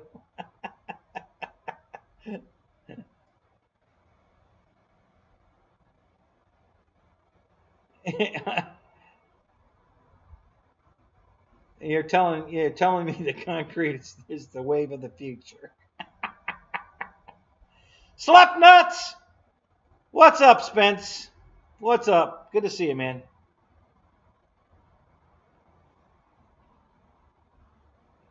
Barbara's a woman I dated end of last year for 3 months, and it didn't go well. Um, and I'm not gonna trash her on here. It just we have a difference of opinion on how you're supposed to live your life. I guess I don't know. I don't know how else to say it. You know, refusing to leave someone's home when they ask you to leave is, to me, disrespectful. But she said that was nothing wrong with that. Okay, so that's where we disagree. Godzilla. Yeah, right. Well,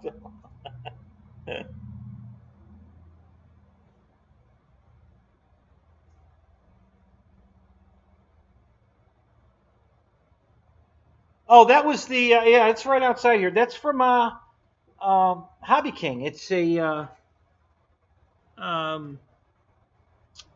I don't think that's a. I think it's just a Durafly. I don't think it's the upgrade. What do they call that?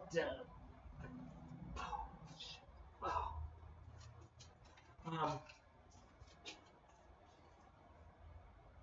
yeah, it's a Durafly.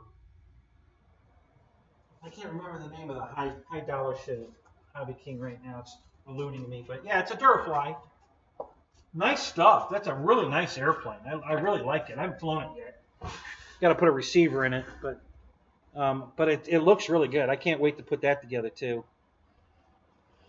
The biggest the biggest problem I'm having right now, guys, is I can't stand very long at all. My legs are just fucked up from my back, um, and it's too fucking hot out here. You know, during the day is brutal hot in this damn garage. This is the hottest. I've been here since '83 in Florida, and this is the hottest year I have ever experienced here. And the girl that sold me my trailer said the same thing.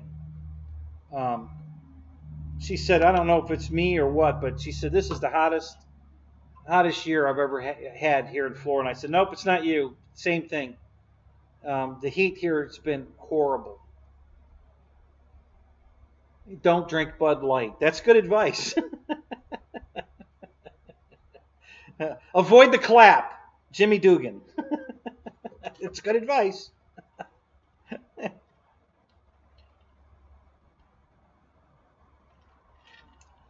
So, Wild Bill, what kind of humidity do you have at 110 degrees? What's your humidity at?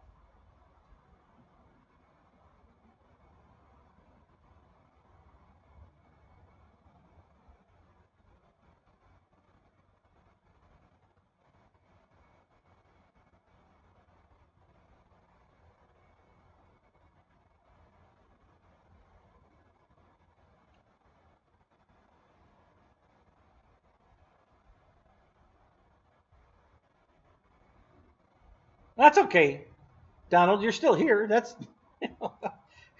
well, you guys have to remember what it's like at my end, because I'm not just talking to one person at the same time, and the conversation gets kind of tough sometimes.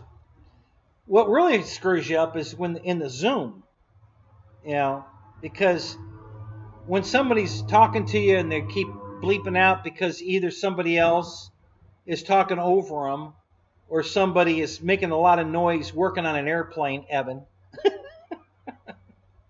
You miss it, and then they all think you heard it and you didn't hear it because something kept you from hearing it, and then you get yelled at, Spencer. So, so that happens, So anyway,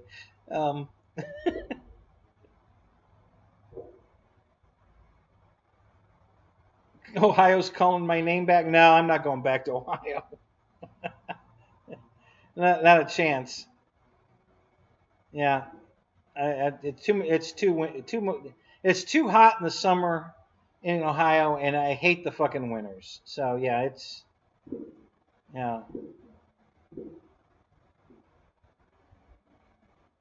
yeah, Michael, it is, and it's getting harder every year. It's ridiculous. I did my whole thought of it, retiring and things are going to get easier out the window. I don't even know how anybody retires these days, especially if you didn't have a good paying job, where you've got something to fall back on. It's just, it's horrible. It's really horrible. Definitely thinking about moving out of the country. There's places to go a lot cheaper, a lot less bullshit. Pension, I know. Yeah, I wish I had worked for a company with a pension. I had a good 401k, but I spent most of it on the garage, and I'm not sorry I did that, but because I'm enjoying the garage now, and I still have pension to live on because I live very, very, my property taxes are, even though they doubled, are still cheap. And I have no bills. I mean, everything's paid for. My cars are paid for. The house is paid for. The property, everything's paid for. The building's paid. Everything's paid for. So,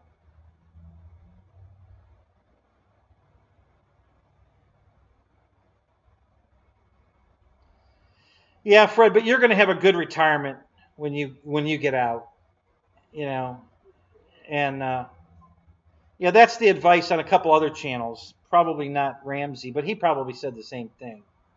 The one thing you can't get back is time.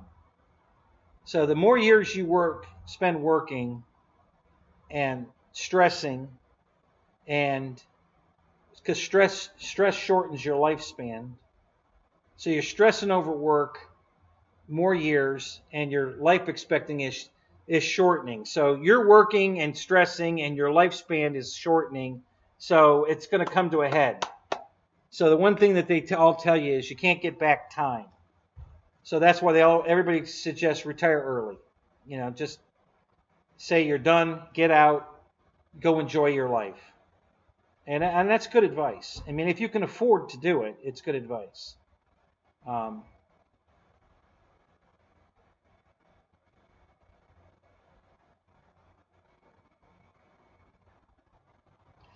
Yeah, right. So I'd have a tent full of foam board airplanes.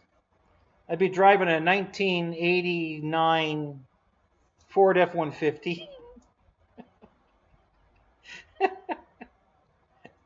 Be eating Roman noodles every night for dinner.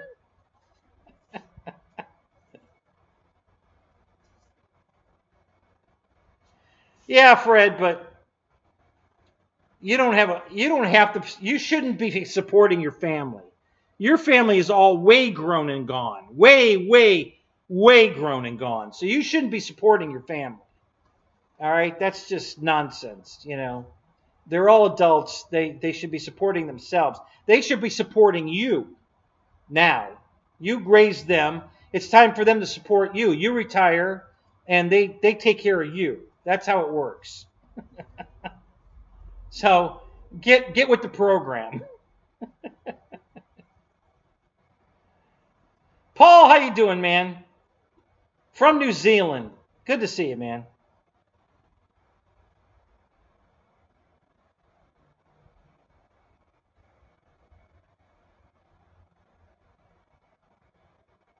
Yeah, 1,200 foot TFR. Wow. Yeah, that's tough on gliders. You know, sailplanes, you know, you hit a thermal, it's going to want to go way over 1,200 feet.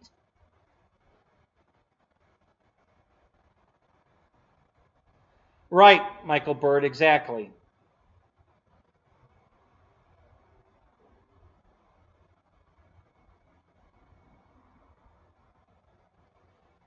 Um, I use an X-Acto knife, number 11 blade. You know, balsa's pretty easy to cut. Um, just get you know, you got to replace the blades off, especially if you're not cutting with the grain. If you're going against the grain, just keep using, make sure you use a, or you know what would work good too, depending on what you're working on. Go to Dollar Tree. I know it sounds silly, but these are the sharpest damn knives I've ever seen. This thing will cut, you know, it's in there. It's the break-off blades, so you can keep getting a brand new tip each time. It's $1.25. You get a little thing that's got 2 extra blades in it. I don't know if I can find it. It should be right here on the table, but I don't know if it still is. But it comes with a little blade holder next to this, and it comes with 2 extra blades. And you can keep snapping the blade off to get a brand new tip. And this motherfucker is sharp as shit. So I love these knives. I buy them 5 at a time every time I go in there. Whether I need them or not, I know I'm going to use them. I use them everywhere. So very sharp knife. So I use this to cut balsa. I use a number 11 X-Acto knife. I buy them in a box of 100. That's mostly what I use. Sometimes I have to do some sanding. You know, if I make a radius cut and it's kind of jagged, then you sand it to smooth it.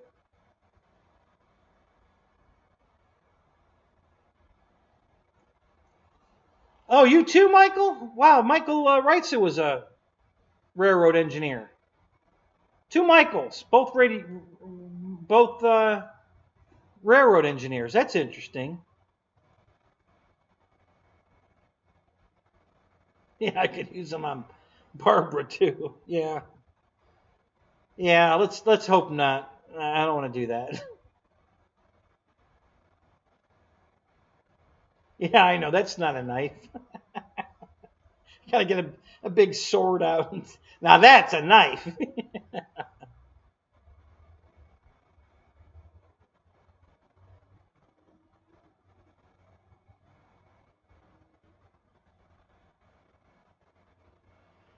I know, you know, Kenny. I thought the same thing. I was going to probably have to work till I died too, but um,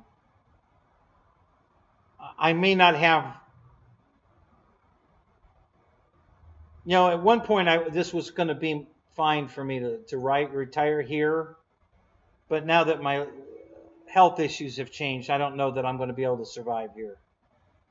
I don't know that I can keep cutting 3 acres of grass, cutting down trees, you know, pruning trees. Um, it's getting pretty hard to do this now. I just can't. I can't work that hard. Um, you know, my legs right now don't work worth a shit. It's amazing how much your back controls your leg pain. Because at one point, she had gotten the pain gone. And, you know, not permanent, but, you know, for a day or two, you know, I was pain free for a couple days and then it came back. So that's how I know it's definitely in my back. You know, whatever's causing my leg pain is definitely in my back.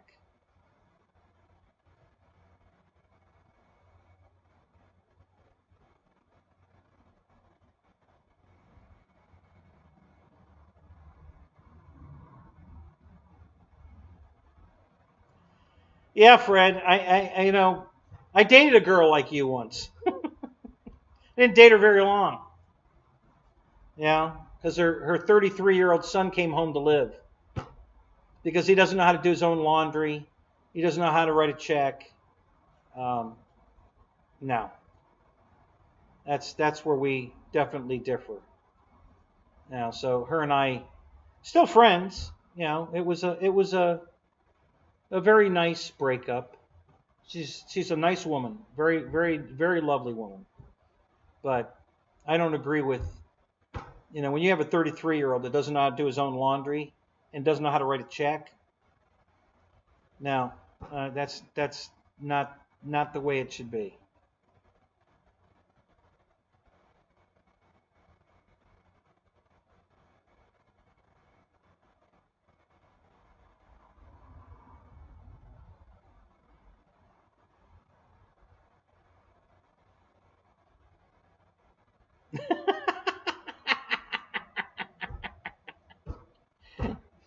You mean you better not be having any naked pool parties without inviting her? Yeah, buy a bunch of goats. JCB, you're not far wrong there. You're definitely not far wrong. It might happen. I might absolutely have to get some goats. You know, the flying field I used to fly at had goats, and yeah, that's definitely an alternative. That it might come to that. It just might come to that.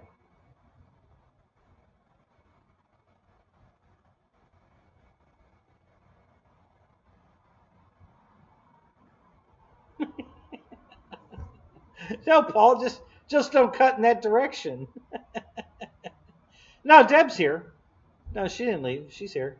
I'm sure she's watching. Say hi, Deb. While Bill's asking about you, say hi.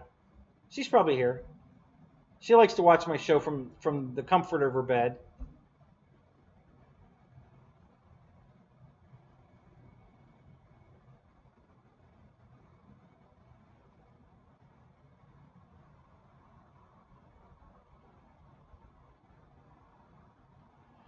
Yeah, Brian. Well, that's the problem too. See, we're still fighting my thyroid problem, and I do eat healthy.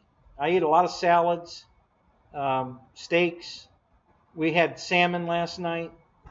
I'm not a junk food junkie at all. I don't eat potato. I haven't eaten potato chips or anything, and we do eat some cookies now and then. Um, but yeah, I'm a pretty healthy eater. I don't eat nothing fried. I don't eat anything fried. Um, you know, very low carb stuff. I don't eat much carbs at all. Um, but it's not working. You know, because they can't get my thyroid under control. So even when I starve myself, I can't really lose any weight. Even if I lose it for a couple of weeks, it comes back. Um, so we're still dealing with that. I have to get tested again on my thyroid. Uh, I think in October. I think.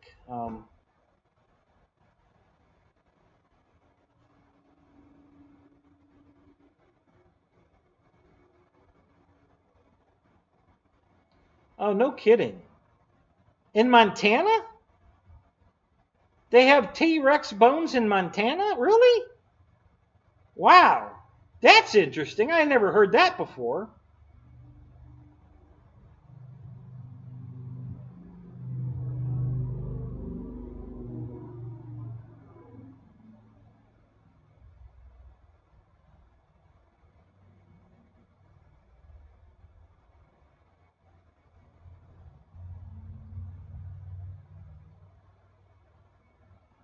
Yeah, yeah. The life that Michael Bear's leading. I did that. Uh, 20 years ago, I was on that health diet, and it worked. I lost a ton of weight, felt great, was eating meat and eggs like crazy, and felt great. And I lost all the weight, and I looked great, and I was so happy. But it's not working now. You know, I've tried it, and I just can't. It won't work right now, and I don't know why. Um, I just can't seem to. You know, I'll lose a few pounds, eat 10, 12 pounds sometimes, but it comes right back. Um, And then when Barbara was here, holy crap, all we had were carbs. Fried food and carbs. That's all she bought. Tons of fried food and carbs. So I gained 15 pounds. We were only together 3 months and I gained 15 pounds.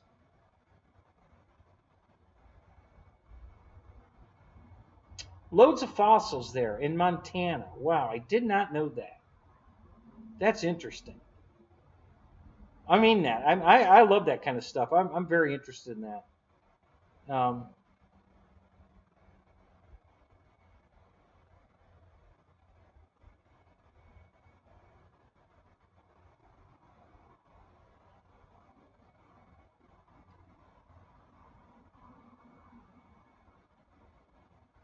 See, the big problem too that's affecting me is stress.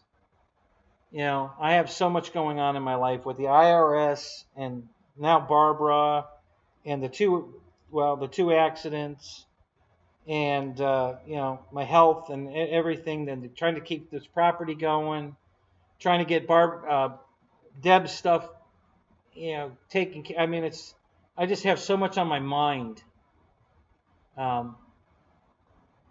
It just can't, you know. So my stress level's through the roof. That's not helping either. That's killing me. That's why I quit the job. I mean, the stress level there and the fact that I was having trouble driving the bus. The pain was getting pretty bad. So yeah, you know, that's all part of it too. So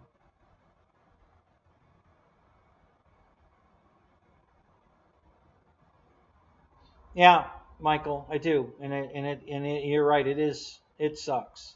I'm now I'm hungry. I know that talk. See, I had a steak tonight and cauliflower. That was dinner tonight. We had a nice, I think it was a porterhouse and some cauliflower. That's what I had for dinner tonight. As a matter of fact, other than a breakfast burrito for breakfast, that's all I've had today.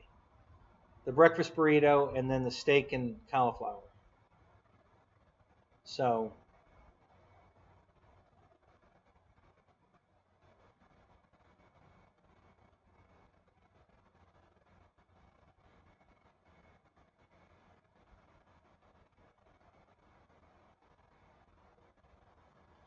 Paul, that's awesome.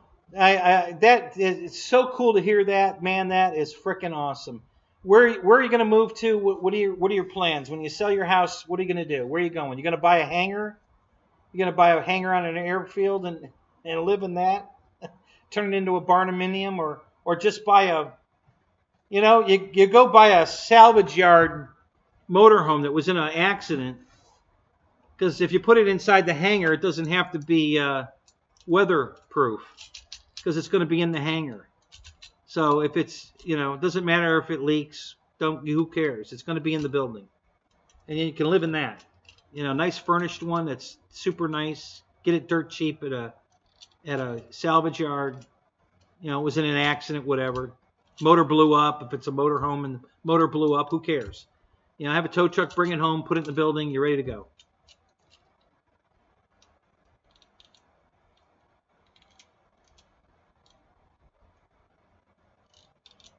Yeah. Okay, I got a story to tell you about the processed foods because you're right, Ken. So Deb bought this loaf of bread. It was a cinnamon. I forget what brand it was, but it was a cinnamon twirl raisin bread.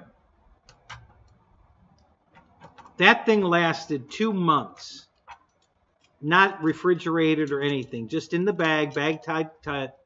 That bread never molded in 2 months. I just finished eating it Monday, I think. You know, I was looking at the bag. I said, all right, I'm looking at this long enough. I think there were 6 slices left. I said, I'm going to eat these 6 slices for breakfast because I got to get rid of this damn bread. I'm tired of looking at it. So, but yeah, Tell me the process in that. What the hell? It's 2 months and it didn't mold. That's amazing. uh, Tasmanian? Is that where you're going, Paul?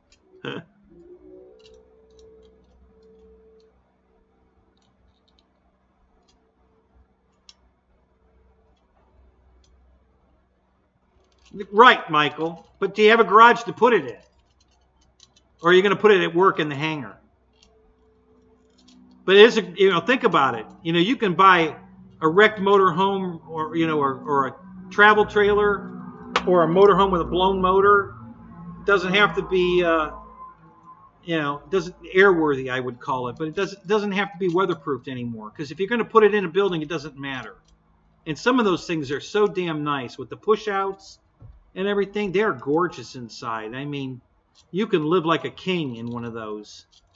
And if it's inside a hangar, think about it. You go outside the front door and you've got a hangar full of either cars, airplanes, model airplanes, pretty much what I have here. Yeah, it's awesome. Oh, Bob, you were almost 300 pounds? Wow, Bill, that's, yeah.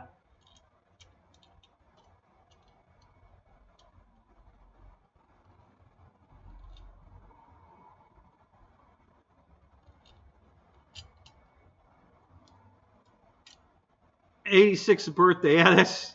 I won't be buying any donuts, even though they're on sale. And you know how I love a sale. We won't be buying any Krispy Kreme donuts. That's definitely not on the menu around here. Every once in a while, Deb brings home a bag of those stupid little baby white powdered donuts. But that's it for the donuts. We don't buy donuts. And when I see that, I laugh. I say, "Oh no, the donut fairy's been here again," because we don't see it very often. Twice a year, maybe.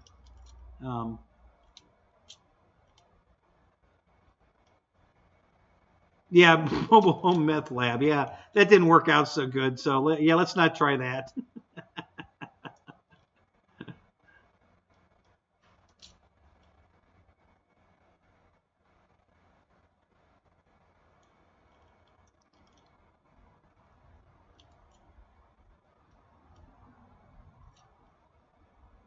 Yeah, yeah, Michael, absolutely.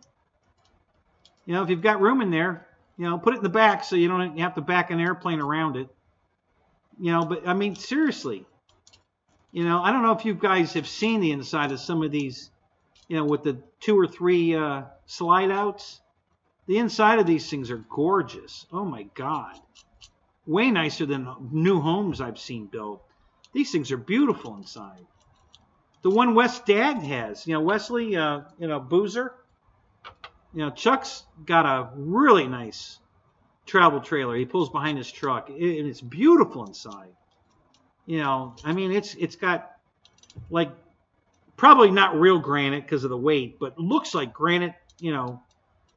Tops in the kitchen, and it's just a beautiful travel trailer. So if you had one of those that had been in a slight accident, maybe it bent the tongue, for the fifth wheel, anything like that makes it, they total it. You put it and you don't use it as a travel trailer. You just put it in the fucking garage and live in it.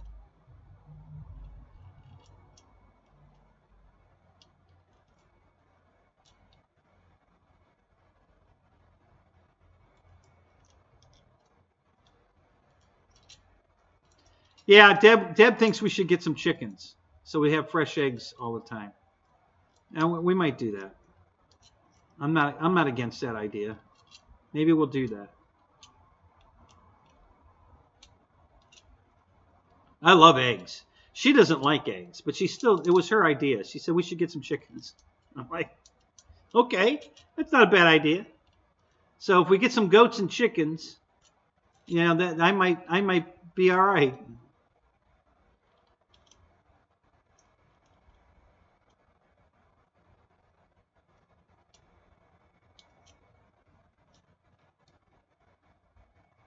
The granite's real? Oh, there you go. All right. Yeah, I know. Aren't they beautiful inside? I would assume that they would have put fake granite in it just for the weight, not to cheapen it up, but, you know, to save weight. But, well,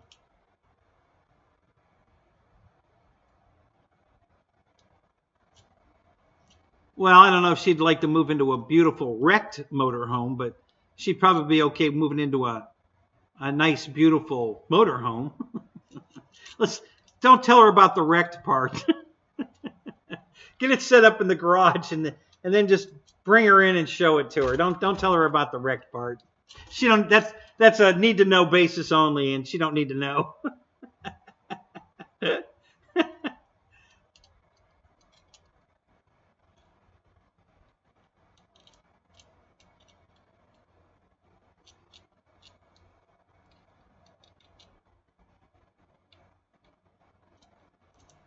If they only let you keep a steer in town.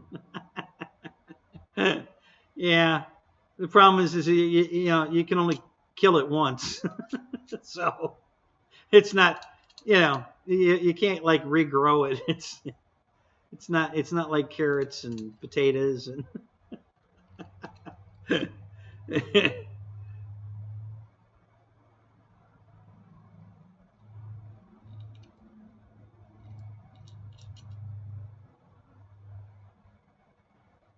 Oh, it's just thinner? Okay.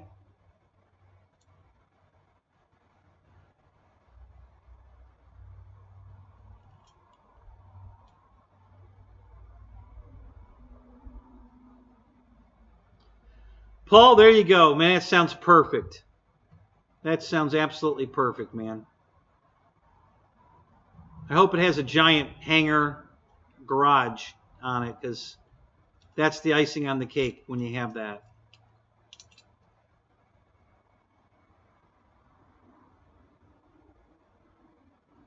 Yeah, we used to get them all the time. A guy at work brought them in and gave them away. We'd have, you know, almost daily. He would bring us, you know, 4 or 5 dozen eggs. I don't know how many chickens he had, but yeah, he would bring them in all the time. I love them, and I love the fact that you don't have to refrigerate them. You know, you just bring them home and put them on the counter, and they're fine. They don't go bad.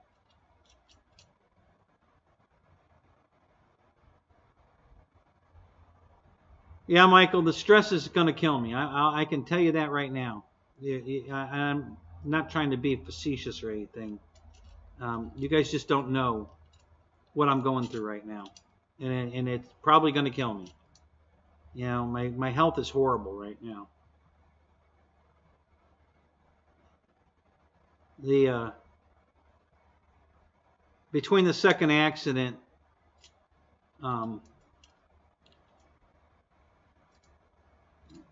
because it ruined the truck, and I didn't know what, because the only vehicle I have running right now is my 82. I'm sorry, my 92 Oldsmobile wagon, and I don't have any money to fix the rest of the cars right now. So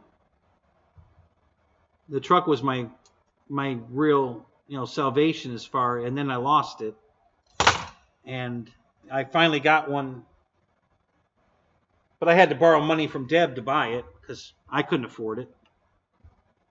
Yeah, and the insurance company hasn't paid me yet. So I'm sure I'm going to get the money. I'm not worried about that. But the delay is what's killing me, because we don't have the money. You know, it took everything out of her savings to buy that truck. I mean, it completely emptied her savings account. I don't have a savings account.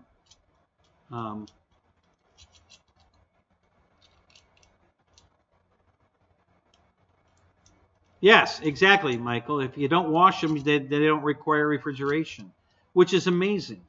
You know, that thin film that the egg, you know, that the hen puts on the egg as it comes out is amazing. That you don't have to refrigerate it as long as you don't wash it. It's crazy. I mean, God definitely knows what the hell He's doing, guys. If any of you don't believe in God, you tell me how that happens.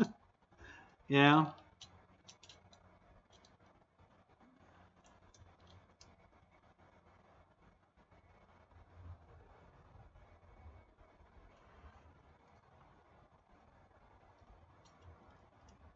Yeah, that's how they put up my garage, Ken. My new garage here. They put it up with a sledgehammer.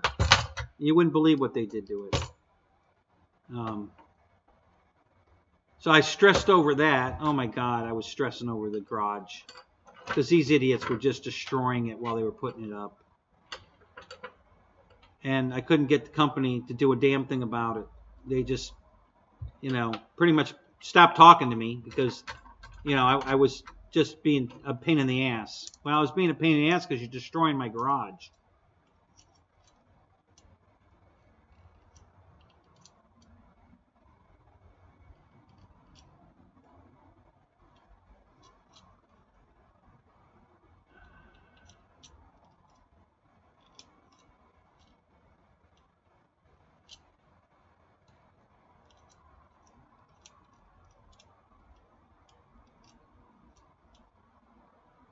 Oh, that's nice. So they never hooked up the faucet. So just all the water just poured on the floor. Yeah, that's great.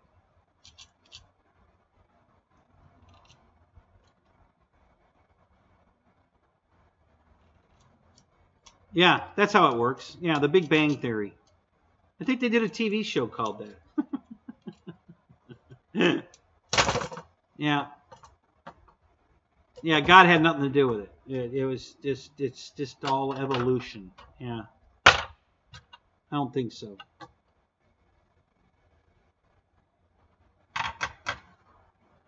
Now my new trailer's got a couple of, when I got inside it, I was walking around and I noticed a couple holes.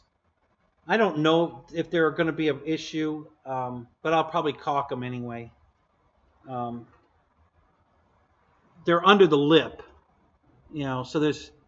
So I don't think rain would rain into it, but in a high windstorm, some water will come in those. If the wind's blowing the right way, I could get some water in those couple of real tiny openings. So I'll probably caulk them just to be on the safe side.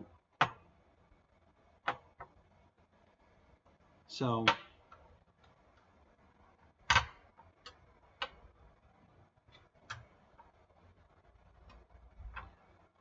Oh, no kidding. Yeah.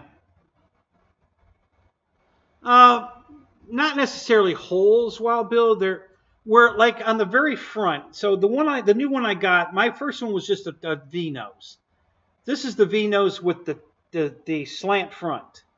Okay, so and that's what I wanted. So I got the V nose with the slant front.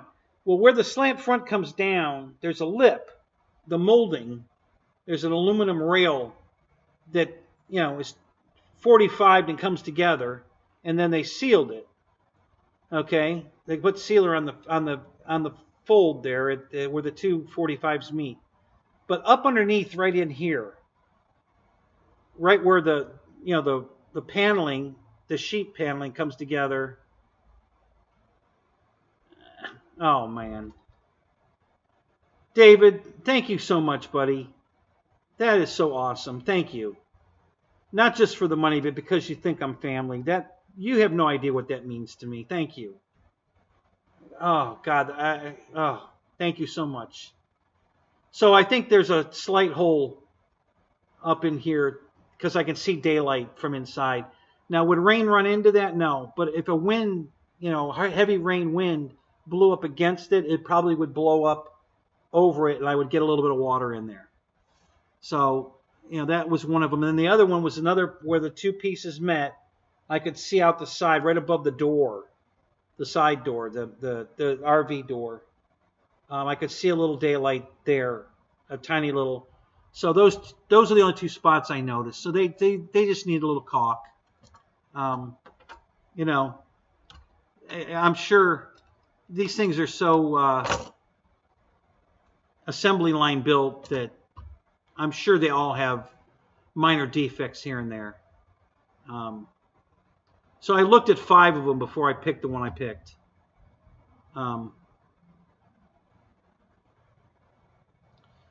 They had 5 slant noses.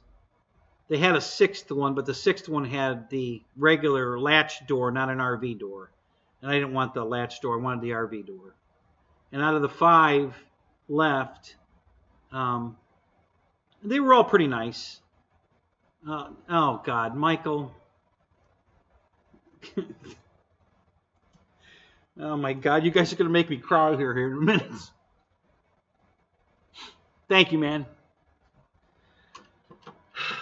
Thank you. Oh God, you guys are awesome. Thank you so much. So a couple of them had different tail lights on them, and I thought these one lights looked cooler. They were kind of a diamond shape, real long diamonds. The other one was just direct. They're all LED. The whole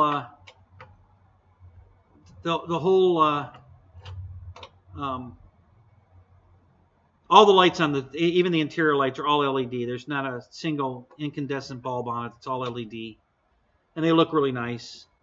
But there were just minor defects with each trailer, so I just went around and I finally decided this is the one I wanted. The other one, I narrowed it to two, and the other one that I was looking at, the only reason I picked this one over that one was this one had the sexy tail lights compared to the other one, but the other one also, the two clearance lights on the front. One was real high up here, the other one was real low, so they were, it was really stupid looking, with the one way up high, the other one low, right where they came together at the V. And I showed the girl that was selling me the trailer. I just went up and pointed like this, and she started laughing. She goes, "Oh my God, that must have been a Friday trailer." I started laughing. I go, "Yeah, I think you're right. I think that was a Friday trailer." So I picked. I'm happy with the one I got. Everything works. I haven't found any defects. Just those two.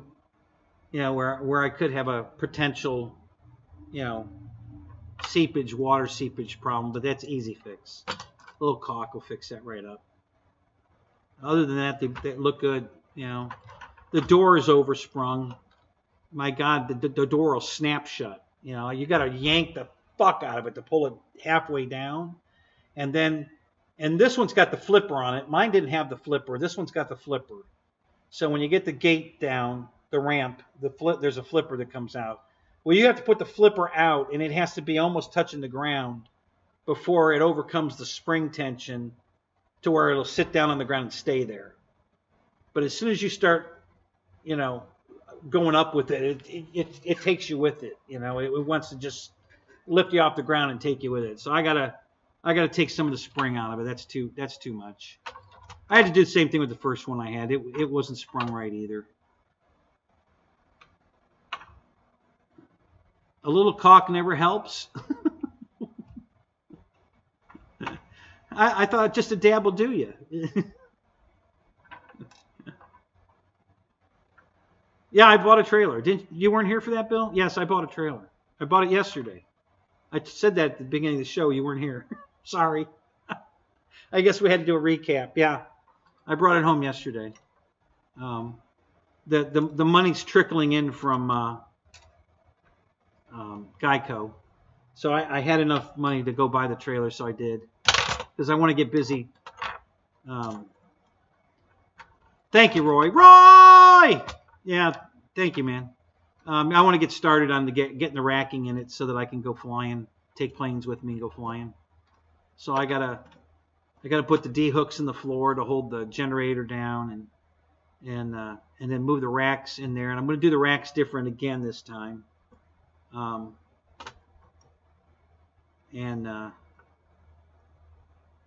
Yeah, where you been, Bill? Back to our. That's a joke for the Zoom guys. For you non-Zoomers, anytime somebody comes in the Zoom and asks a question that's already been answered, everybody gives them the, "Where the hell you been?" We already talked about it. We talked about that 30 minutes ago. Where the hell you been? So, and everybody gets it. No, we're not picking on anybody. We're all equal opportunity offenders, guys. So we do it to everybody. It doesn't matter who you are. You're going to get nailed for that one. Where the hell you been? We talked about that already. Get here earlier next time. So, anyway. So So that's what's going on. You know, we're just trying to get by. I'm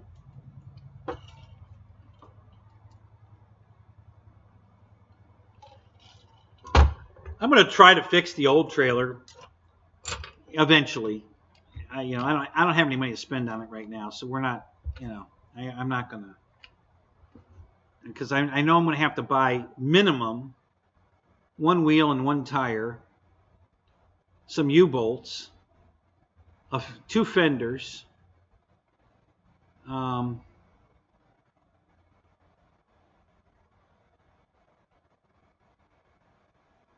think I could probably straighten it. The chrome, the diamond plate on the nose got all messed up from the tow yard again. All this damage is from the tow yard. Those guys just destroyed my shit. So I don't know how much all that's going to cost, but and it might need an axle. We're not sure if the axle's broke or if it's just the U-bolts that broke. And then even if it's not broke, it might be bent. And that's going to make very, adverse tire wear if the axle's bent. So I got to check all that out, and I'm not in any mood to do that right now. That's a winter project for sure. I'm not doing anything with that until winter. So we're not going to worry about that. I got enough to pay for the new trailer, so I went and got it. Super happy with that. I wanted the slant nose. I can tell you that made a huge difference. Oh my God. That trailer pulls so easy behind the truck. I'm watching my fuel economy gauge, and no kidding, it was bouncing off 21 miles to the gallon pulling the trailer. I couldn't believe it. It was going anywhere from, it was hovering between 17 and 21. It went down to 12 if I was climbing an incline, but it went up to like 32 if I was on the downhill side of that incline. So, yeah, it's pulling really easy. I'm really surprised. The other one, at 60, there was enough drag that, like, if a semi passed me, that air that came with the truck would be enough to kick the lockup off. The truck it was right on the verge of losing the lockup, transmission converter. And that gust of air would knock it off lockup. It would go out of lockup, and then it would take it a while before it would find its happy place again and then go back into lockup. And I didn't have that problem at all with that new slant nose. I think that really made a big difference.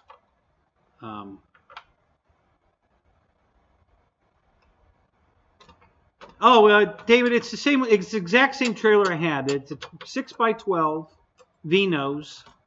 So that's 14 if you include the 2 feet in the V-nose. The floor is the rectangular floor is 6x12, and then it's got a V-nose, and they're identical. They look like they were made from the same company, 2 different companies, but they look identical. I don't like the wheels that came on it, but maybe I'll buy some cheap hubcaps just to throw on it. It's got gray wheels. They're not very pretty. It's okay. I'm not worried about it, but but it's all LED lights. The old one was all incandescent lights, but that was 20 years old. Now that trailer was brand new. I mean, it was 20 years old, but I never used it. I bought it for a garage for my lawnmower. I didn't buy it for a trailer. So it just sat in the yard for 20 years, almost 20 years. And, just sat there holding my lawnmower. Well, when I moved here, that lawnmower can't cut this place. It wasn't big enough or fast enough. And so I bought a bigger zero-turn mower, and that wouldn't fit in the trailer. It's a 61-inch deck, and it's a 60-inch floor, and then the door, you've got that slight overhang, so that brings it down to like 50, I don't know, like 56 inches, 58 inches, something like that. So the 61-inch deck wouldn't go through the door, so I couldn't use it for the new lawnmower. But that's okay, because I had other places to park the lawnmower here.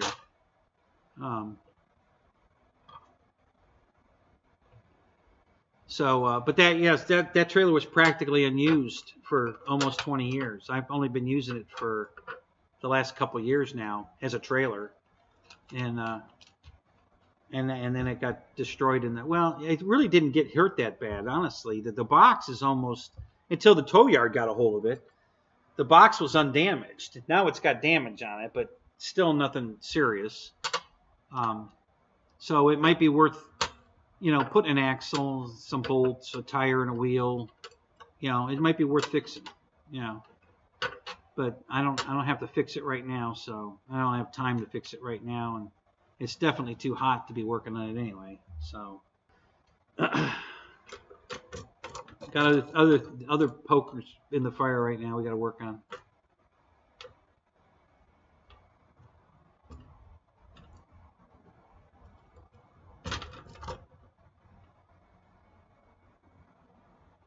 I just went back up and went, "Where you been, Bill?"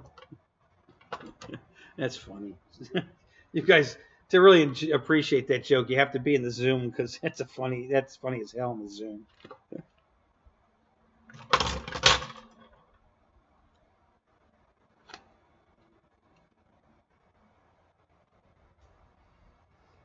All right, so what else is new and exciting? So I couldn't find anything on Horizon. Did Horizon really release a UMX ugly stick today? Because I went to the website and I didn't see it.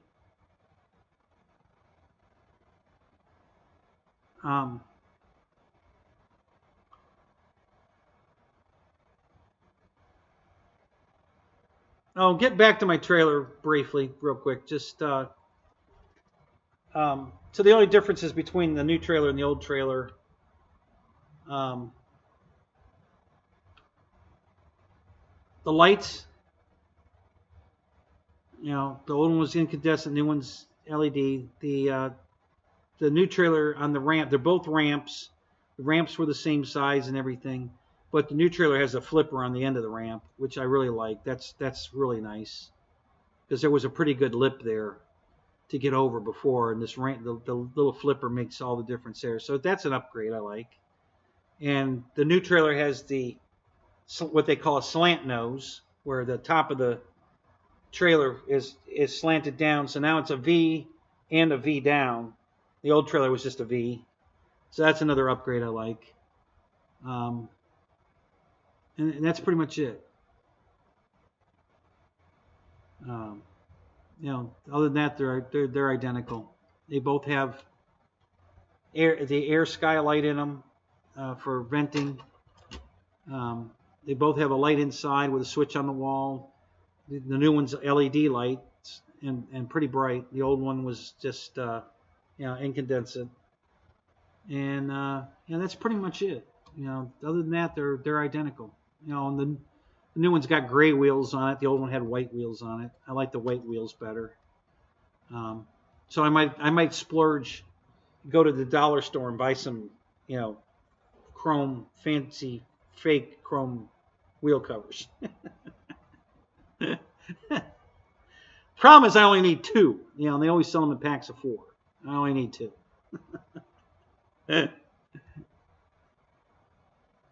Tear the bloody wings off.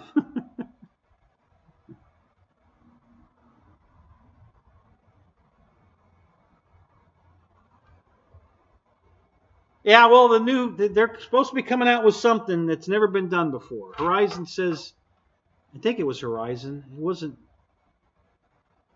Was it Motion? No, because I think it was. Yeah, it was Jeremy, right? So yeah, Horizon's coming out with a new plane, guys. It's never been done before. Nobody's ever made one. It's never been done. Brand new. So we'll see. I'm looking forward to, probably around Christmas, I'll bet, we're going to see the D18.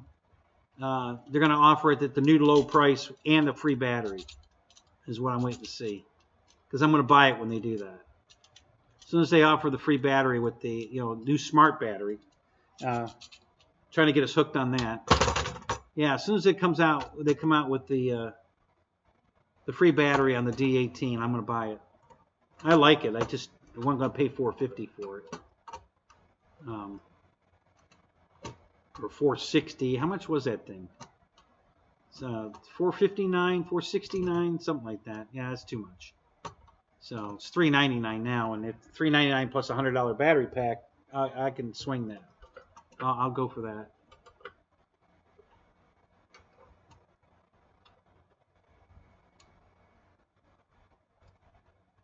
Oh, it was a night vapor they released. Oh, is that what it was? Okay.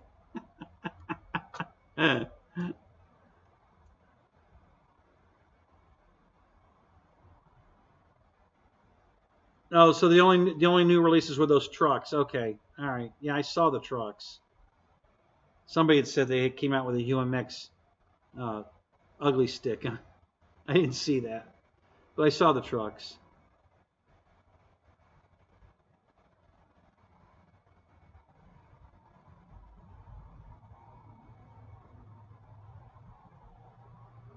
Yeah, Eric, I'm sorry. I'm horrible. I really need to. I watch your videos, but I never comment, and I need a comment so I was there. I need to start doing that. I got to go back through all your damn videos and put a comment so I saw it, because I watch most of your stuff. I try to watch all your guys' stuff. I try to. There's only so many hours in a day and almost only so much stuff to watch besides making my own videos and editing them. But I enjoy your stuff. And you're pretty creative, Eric. I got to tell you, some of the stuff you come up with, it's pretty damn cool. So,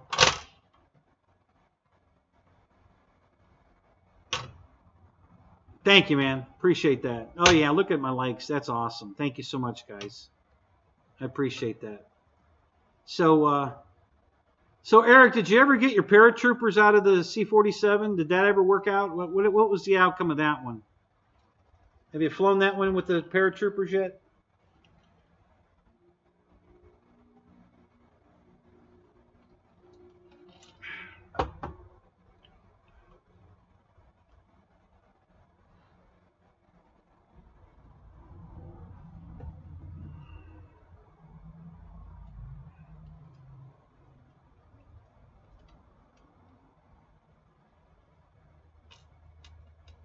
Waiting on a tail motor? Oh, so you're going to do so your copter has a separate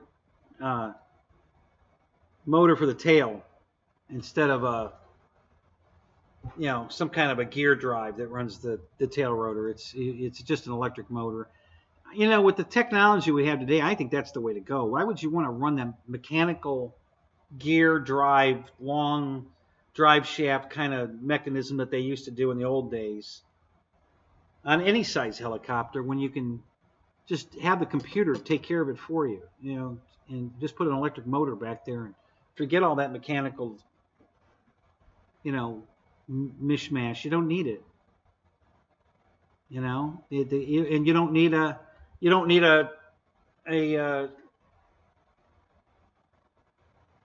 what's the word I'm looking for? You don't need a prop that's multi-pitch, because the computer will just speed up or slow the motor down. You don't have to do separately from the main rotors, which you couldn't do before. That's why you had to have a multi-pitch, variable pitch. That's the word. You don't need that anymore. Now you just speed the motor up. So, yeah, I think that's cool.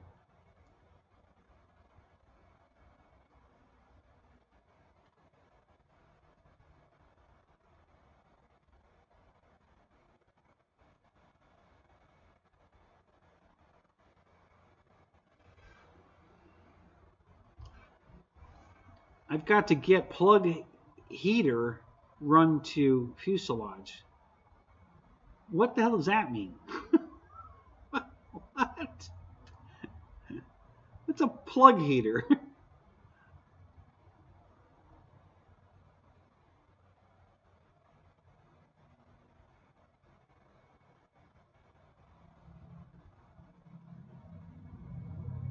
Oh, I know, Fred. I know you guys. That's why I apologize. I know you guys are watching and commenting. And I appreciate that. I'm horrible. You know, I don't do it myself. I keep forgetting. You know, I get so interested in watching it, and then it ends and the next video comes up, and I forget to hit the damn like button and make a comment. And I really have to stop doing that. I got to start making sure I return the favor. You guys do it for me. I got to do it for you. I need to do that. I need to start making sure when I click and watch your video, I need to, you know, I get so I don't want to stop the video to write the comment. You know, I'm watching. I'm interested. I want to watch it. You know, I'm excited. Oh, this is gonna be cool. You know, and you know, I mean, it's not a good excuse, but it's just honest. That's what happens. And then I don't, you know, and then it automatically goes to the next movie or the next video, and I, you know, either have to back up to do it, which is what I should do, and you know. It's not, like I said, it's not a good excuse, but it's just honest. And I need to fix that. And I got to stop doing that.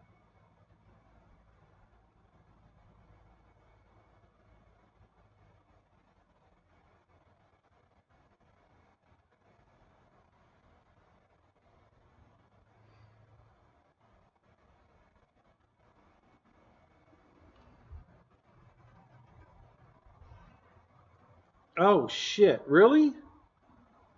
118 degrees and 117 degrees. Oh, my God. Did you ever answer my question about the humidity, Wild Bill? I didn't see it. What kind of humidity are you experiencing out there? You know, they always say it's a dry heat. Yeah, ha, ha, ha. Seriously, what do you know what the humidity is? Do you have like right now in here, it's 84 degrees in here and 66% humidity. That's not great. You know, it needs to be in the 40s to be really nice. Yesterday the humidity was 79 in the house. Ugh. Hate that.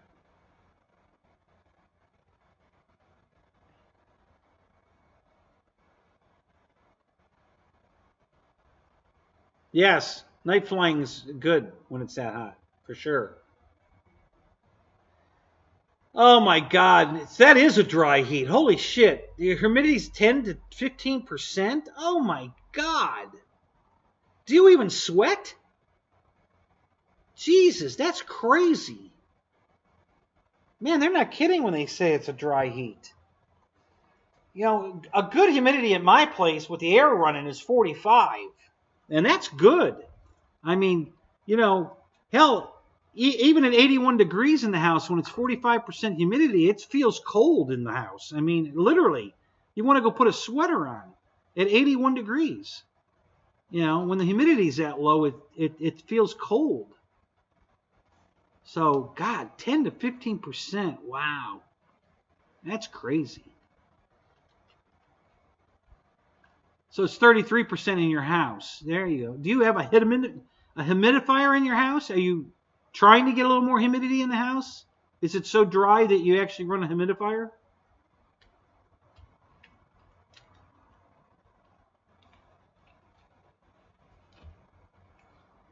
Because even 33 is crazy low. Yeah. You can make jerky in that. You ain't kidding. Yeah, see, we run dehumidifiers down here. You're running a humidifier. That's fucking hilarious. Wow. Holy crap. Maybe I need to move to Phoenix.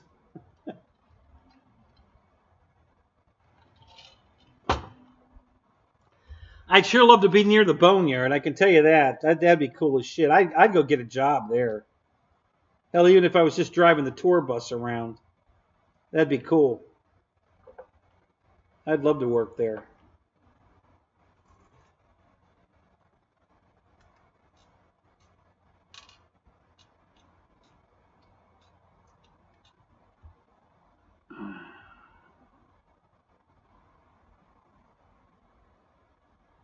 $79 degrees in here? Yeah.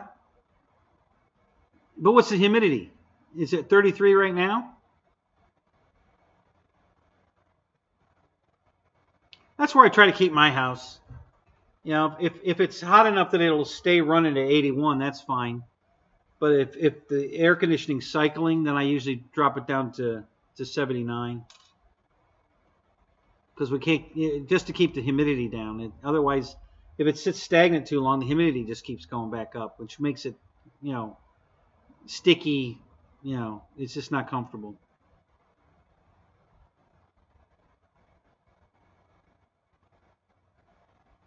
The low temp this weekend is above 90. Yeah, I can imagine. Yeah, but wow, with that humidity, you know, that's crazy. I can't believe the humidity's that low. I had no idea. That's super interesting.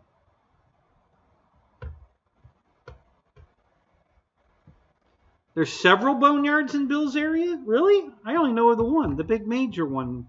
What are the Moffat or whatever, Mojave? What do they call that damn thing there? That's the only one I knew of.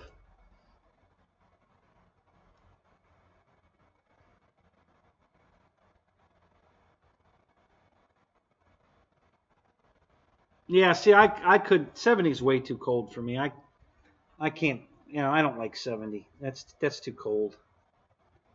Hell, I turn the heat on when it hits 70. Not really, but close. When it drops in the 60s, I turn the heat on. In the wintertime, yeah. I have it set for like 69 or something. And if it gets lower than that, then I turn the heat comes on.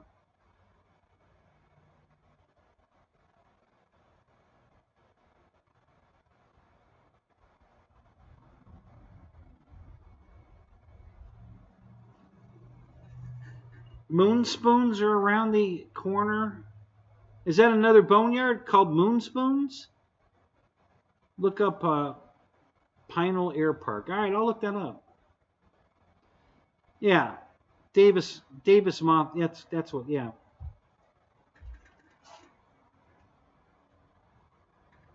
Yeah, I didn't know there were private ones around there. That's interesting.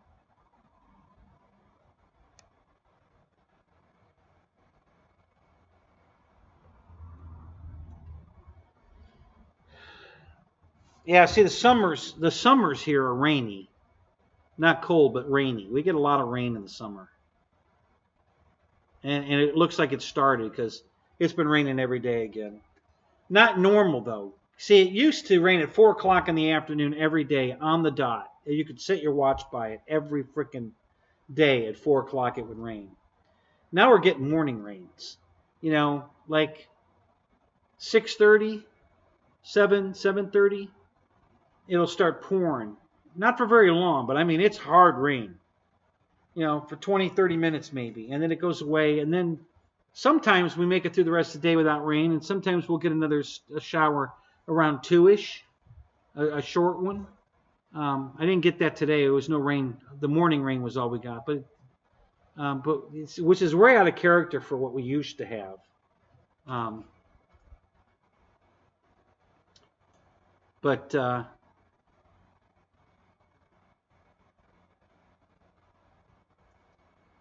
you have two aircraft boneyards in your area. No kidding. Huh. Are they military boneyards, Michael, or just everyday boneyards?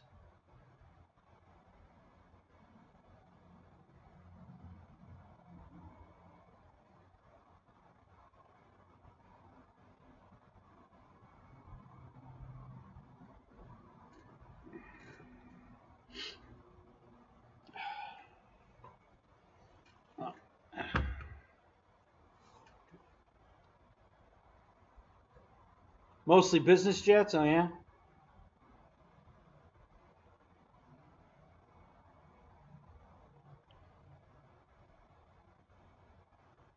I wonder if how much would they sell a business jet for as a gatekeeper? They could strip everything out of the inside of it. I just want the shell to park in my yard. That would look so cool here.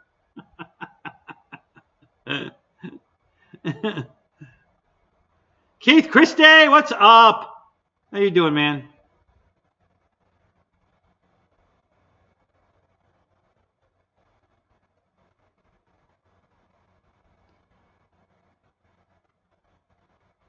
Well, Ken, at David Moffat, they you can go in there. They have planes um, on display.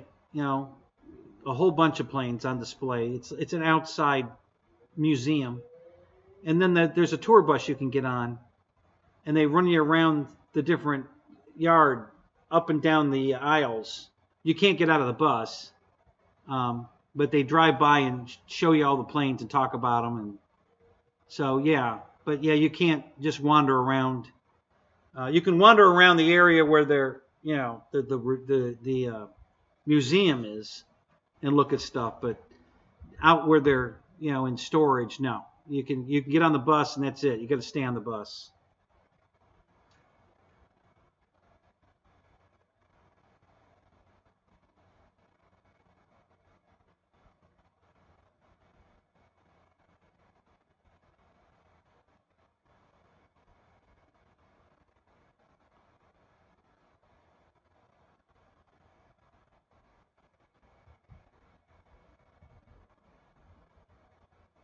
So I'm taking that's another yard, Wild Bill. The Pima Air and Space. That's another. Is that a museum or just a boneyard?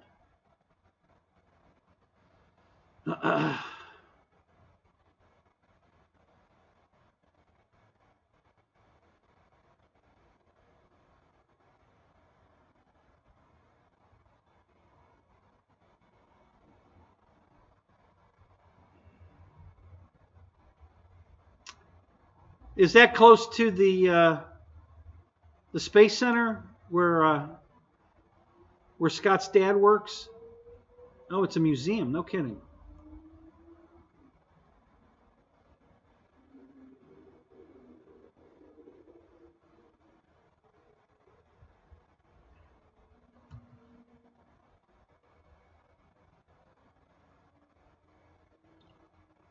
John Graham, are you still in here? Or did you say goodnight and I missed it?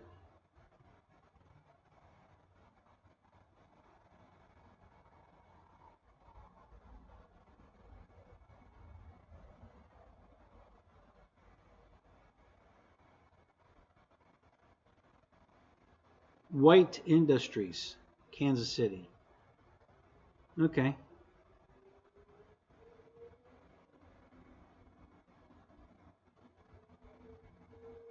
Yeah, that's cool, guys. That's interesting. Uh, uh,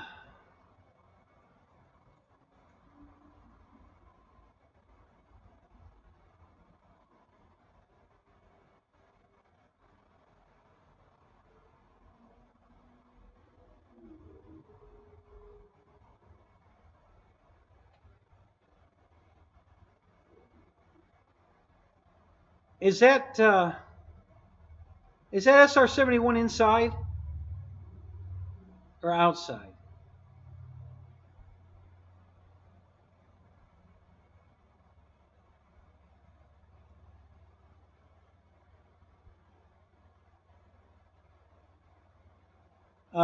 That's at the Smithsonian, I believe, the Enola Gay, and they had to put up um, plexiglass shields around it because it was getting egged and stuff from Japanese uh, visitors were throwing shit at it, you know. Which I just love that. They start the fucking war and then we win it and they're mad at us. You know. You know, so they're gonna egg the Enola Gay because they can, because it's at a museum. So yeah, I saw a documentary on it. And they were talking about how much people were, you know,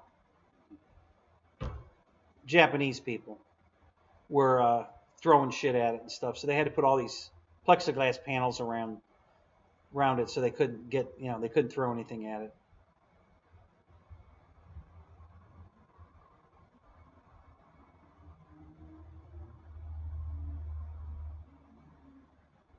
Yeah, there you go, Fred. Yeah, being gay and all. Oh my God, we have to get the gay jokes going again here. For Oh, you out of here, Paul? All right, man. It's good to see you, man. You have a great weekend. We'll catch you later.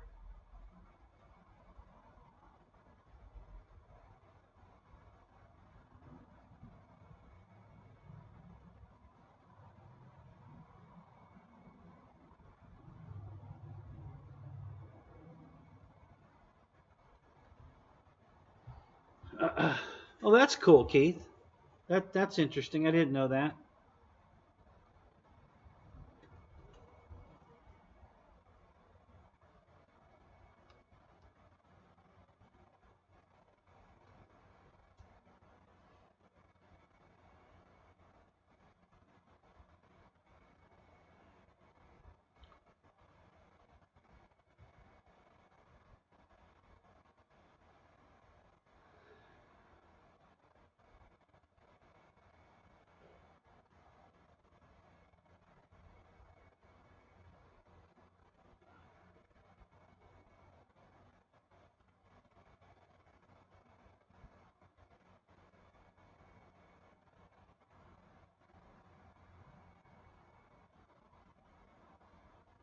Yeah, isn't that interesting, Michael? That nobody gives a crap that Boxcar they leave Boxcar alone, but they want to beat up on the Enola Gay.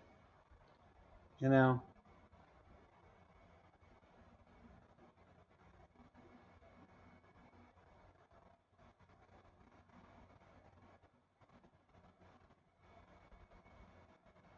they want to tear down the building. Why?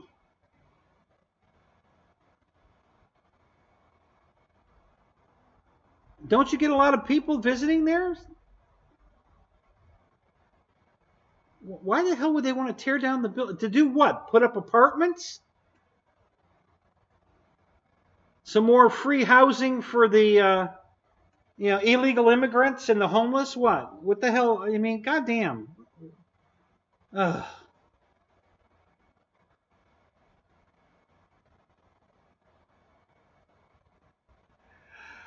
Oh my God.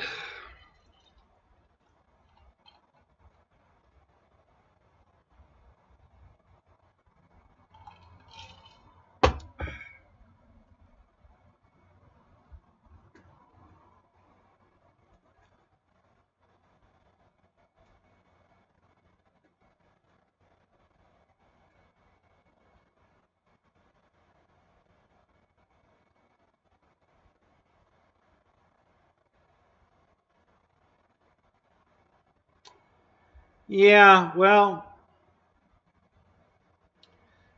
I just saw a documentary on that. Japan, even after that boxcar dropped the bomb, they didn't want to give up. They almost had an overthrow of the government to keep fighting. They wanted to keep fighting. The military did. So there was a coup. They were going to overthrow the government and keep fighting, which, yeah, I can't believe that. Just like, hello, you know. You think you can compete with this? I mean, you guys don't have the technology.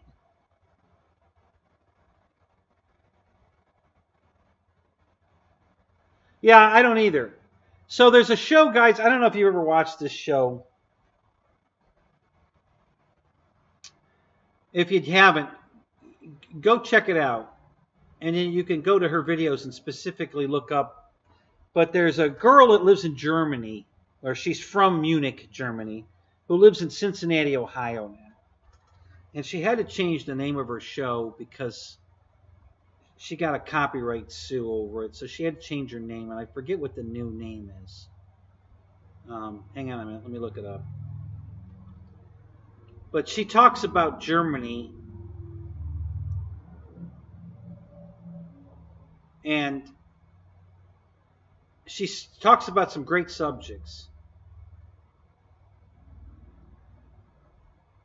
All right, Wild Bill, you out of here? All right, boy. Have a good night, man. We'll see you. Um, and she talks about how embarrassed the Germans are and what they teach in school about the war, and how and how how wrong they were. and everything. She gets into pretty good detail about how the Germans feel about um,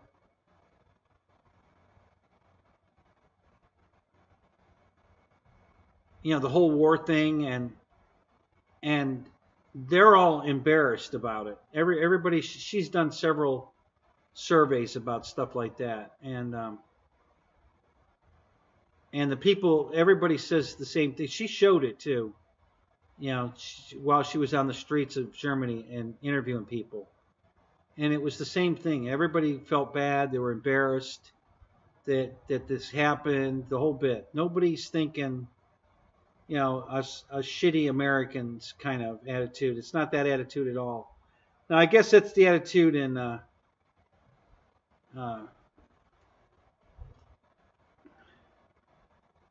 so her show's called Feely from Germany, Feli,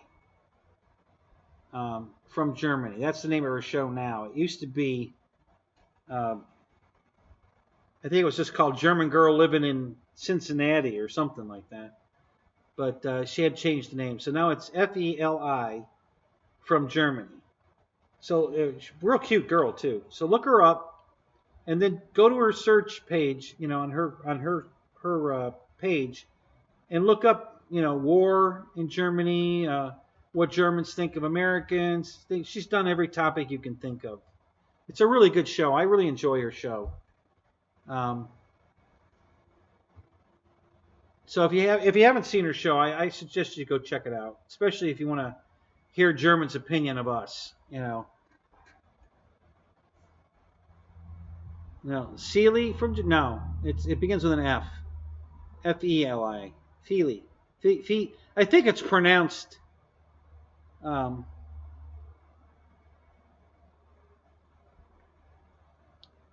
Fifi, but something similar to that. Or Felici, something like that. I don't know, but it's the way she spells it is Feli. So when you do your search, type in Feli. From Germany, and her page will come up, and then go look at her stuff.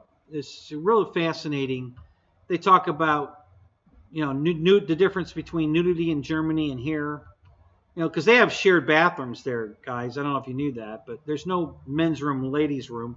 They all use the same bathroom, and they're okay with that. They don't have this stigma about nudity that we have. So it's pretty interesting. I love hearing the different culture things.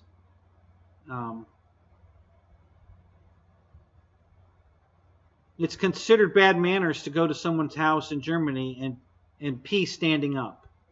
You should sit down to pee. Things like that. All kinds of crazy stuff like that you wouldn't think of. Because of the splash, and stuff, pee getting on the toilet or on the floor, and if you sit down, you don't do that. So it's considered good manners to sit down to, and some of them even be a sweetie and take a seatie, something like that. They have little signs in the bathroom that again, it's just cultural differences between Germany and us. It's fascinating. It's interesting. I really enjoy your show because it's interesting to see and hear how other countries live and how they feel about us. There's another show I just watched. It wasn't her show, but similar. A guy from Ukraine was interviewing all the people of Ukraine and wanting to know what their thoughts were about us. How do you feel about America? So I thought that was really interesting.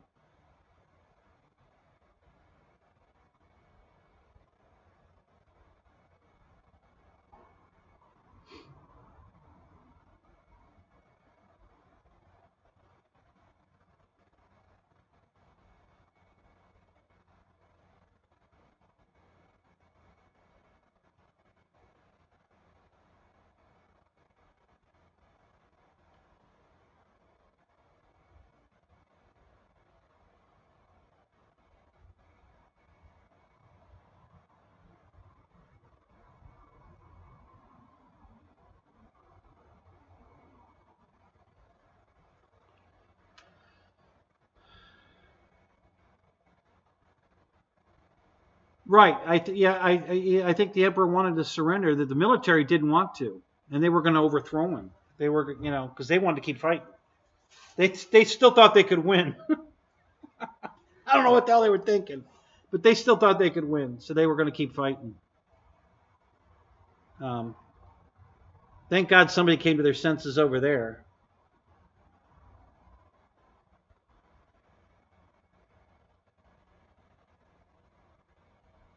Yeah. Yeah, I can.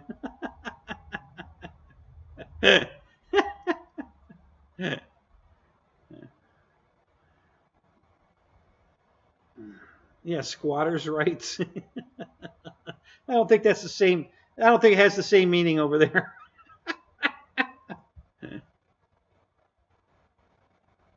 Yeah, something like that. It was German girl in USA or German girl in Cincinnati, something like that. Yeah. Um, yeah. She had to change the name. There was apparently another show called that. The other girl wasn't really posting anything, and she didn't know it. It wasn't like she stole her. She just came up with the name. She didn't see anything on YouTube, so she just did it. And hell, she'd been doing it for over a year before this girl complained. So she had to go back and redo all of her videos. They gave her, I don't know how many days. She had to go back through all of her videos and edit them and change the name and all of her already published videos. And then now she's running under the new name.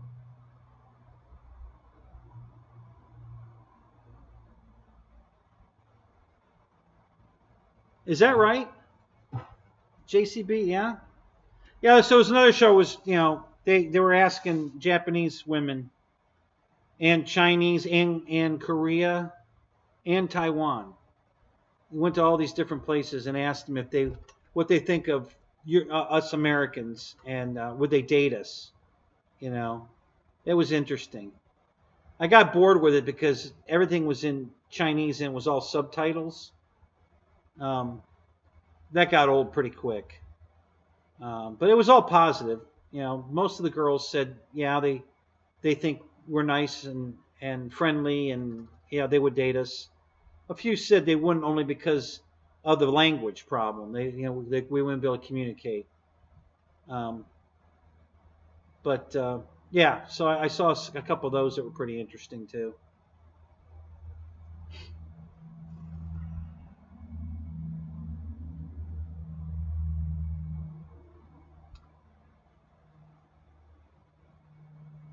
Kenny, are you talking any? I don't know what that word is. Lot.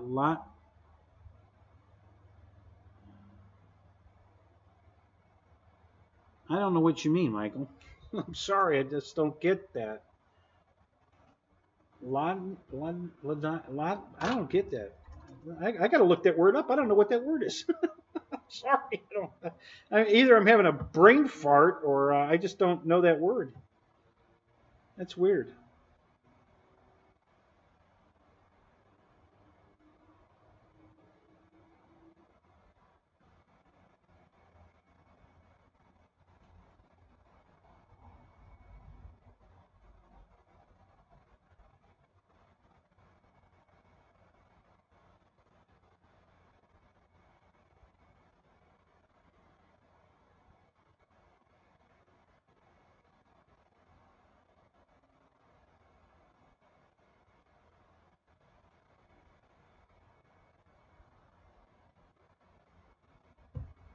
It didn't decipher.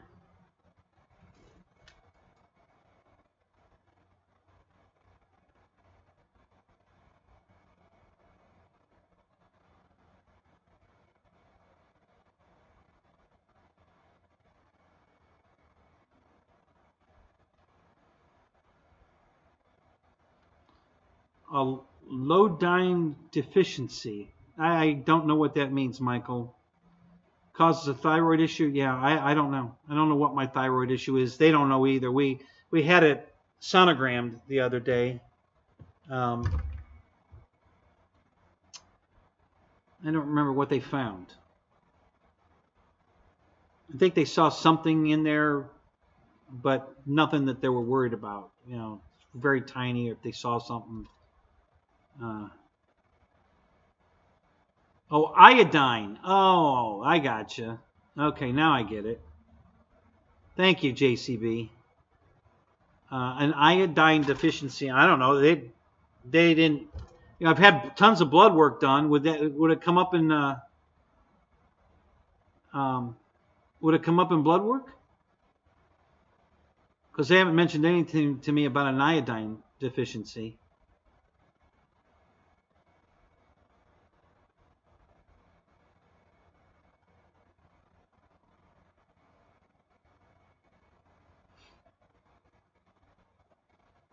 Yeah, no, I'm not taking any iodine. No,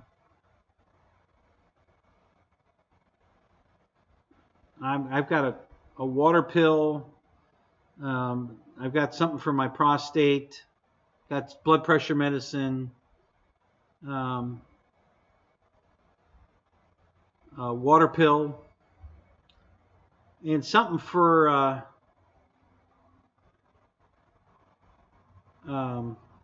cholesterol. But I don't have a cholesterol problem. But I guess one of the medications I'm taking can cause a cholesterol problem. So I'm on an anti-cholesterol pill to overcome the pill that could give me cholesterol, if that makes sense. I think I explained that. Doctors never check it. Okay. All right. Good to know. Next time I go to a doctor's appointment, it won't be till December, but I'll ask them. You know, hey, can we check for iodine? See what they think of that.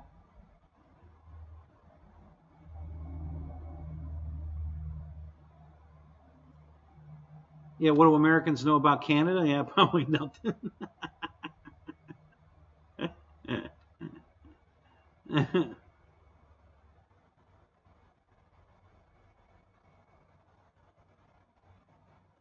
The only thing I know about Canadians is what's that joke? What's the difference between Canadians and canoes? Canoes tip. It's an old joke. I don't know. I don't think I know any Canadians personally. I don't think.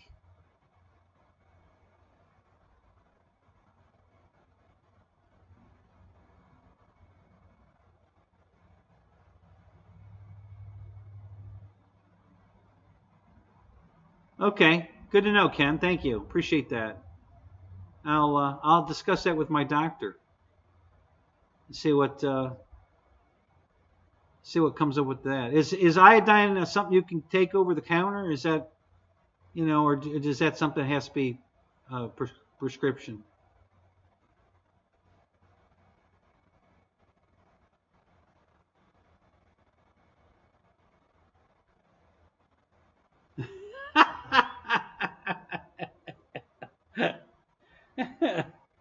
I need to speak to his boss.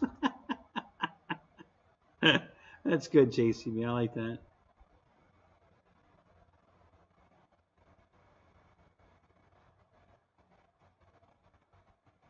J. Krause Lungos. Where do you get that at, Michael? GNC? Walmart? Who's got that? Not a prescription? Okay. Online? Oh, God. Wayne's World.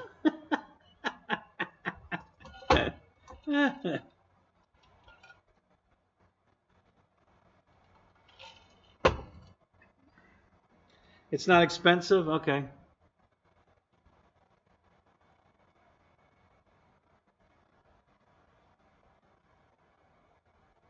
Party on, excellent.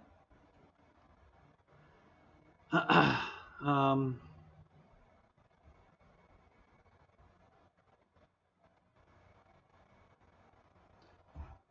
drops? You mean like an eyedropper drops? Is that what you're talking about?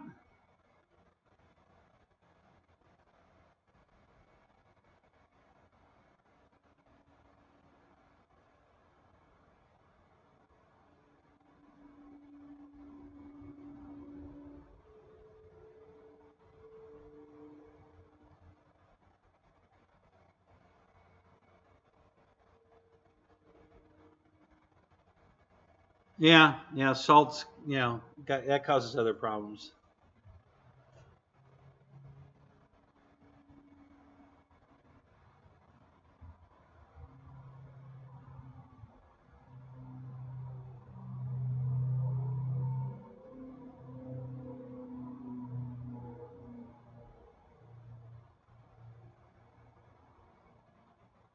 Oh, okay.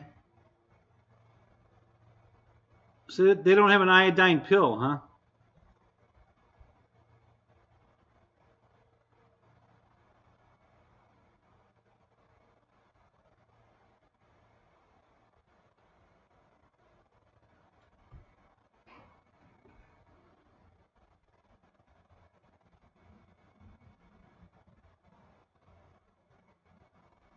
Yeah, apparently my A1C is fine. We're not having any problem with that. And my uh,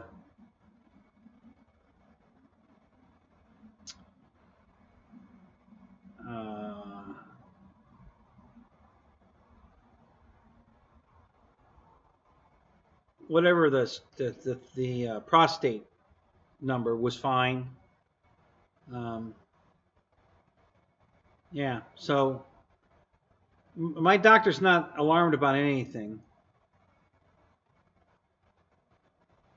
All right, Michael, that's fine.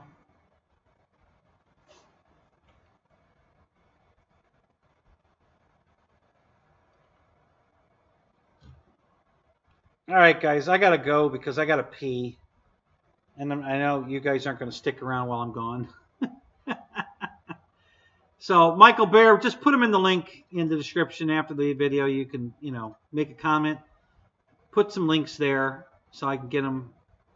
I'm already, I know I'm screwed. I'm going to go in the house. I really don't have that hard urge to pee, but what's going to happen is, because I've been holding it, is I'm not going to be able to pee, and then it gets painful. So I've already gone way too long. I should have gone peed a while ago. So let me go relieve myself. You guys have a great night. Thanks, everybody. I really appreciate you guys being here tonight. Thank you for all the advice. The super chats, guys, I can't tell you how much. Thank you so much. And I'll keep you posted on what's going on. Hopefully, I'm probably going to maiden this. Maybe tomorrow. I don't know. Maybe this weekend. We'll see. But I should have a maiden on this one anyway. I know the jet won't be ready, but this should be. This is ready. I mean, I balanced the prop and everything, so I know this is ready. The only thing left to do is I got to put 4 bamboo skewers to the bottom of the fuselage to pin the wings on, because I don't want to glue them on. So I'm just going to put bamboo skewers right through the whole. It's going to go through the fuselage, through the wing, and back through the fuselage. So the wings aren't coming off. They're going to stay on. But if I need to remove them, I can. So that's the only thing left to do is put those 4 bamboo skewers in, and we're ready to fly. So I'm sure I'll be flying this, and I'll let you know how it does. Maybe I'll get some video. We'll see. So, all right, guys. So thanks for coming. Have a great night, and we'll catch you in the next couple days here for sure. And another video's coming up too, so keep your eyes open for that. All right. Talk to you later.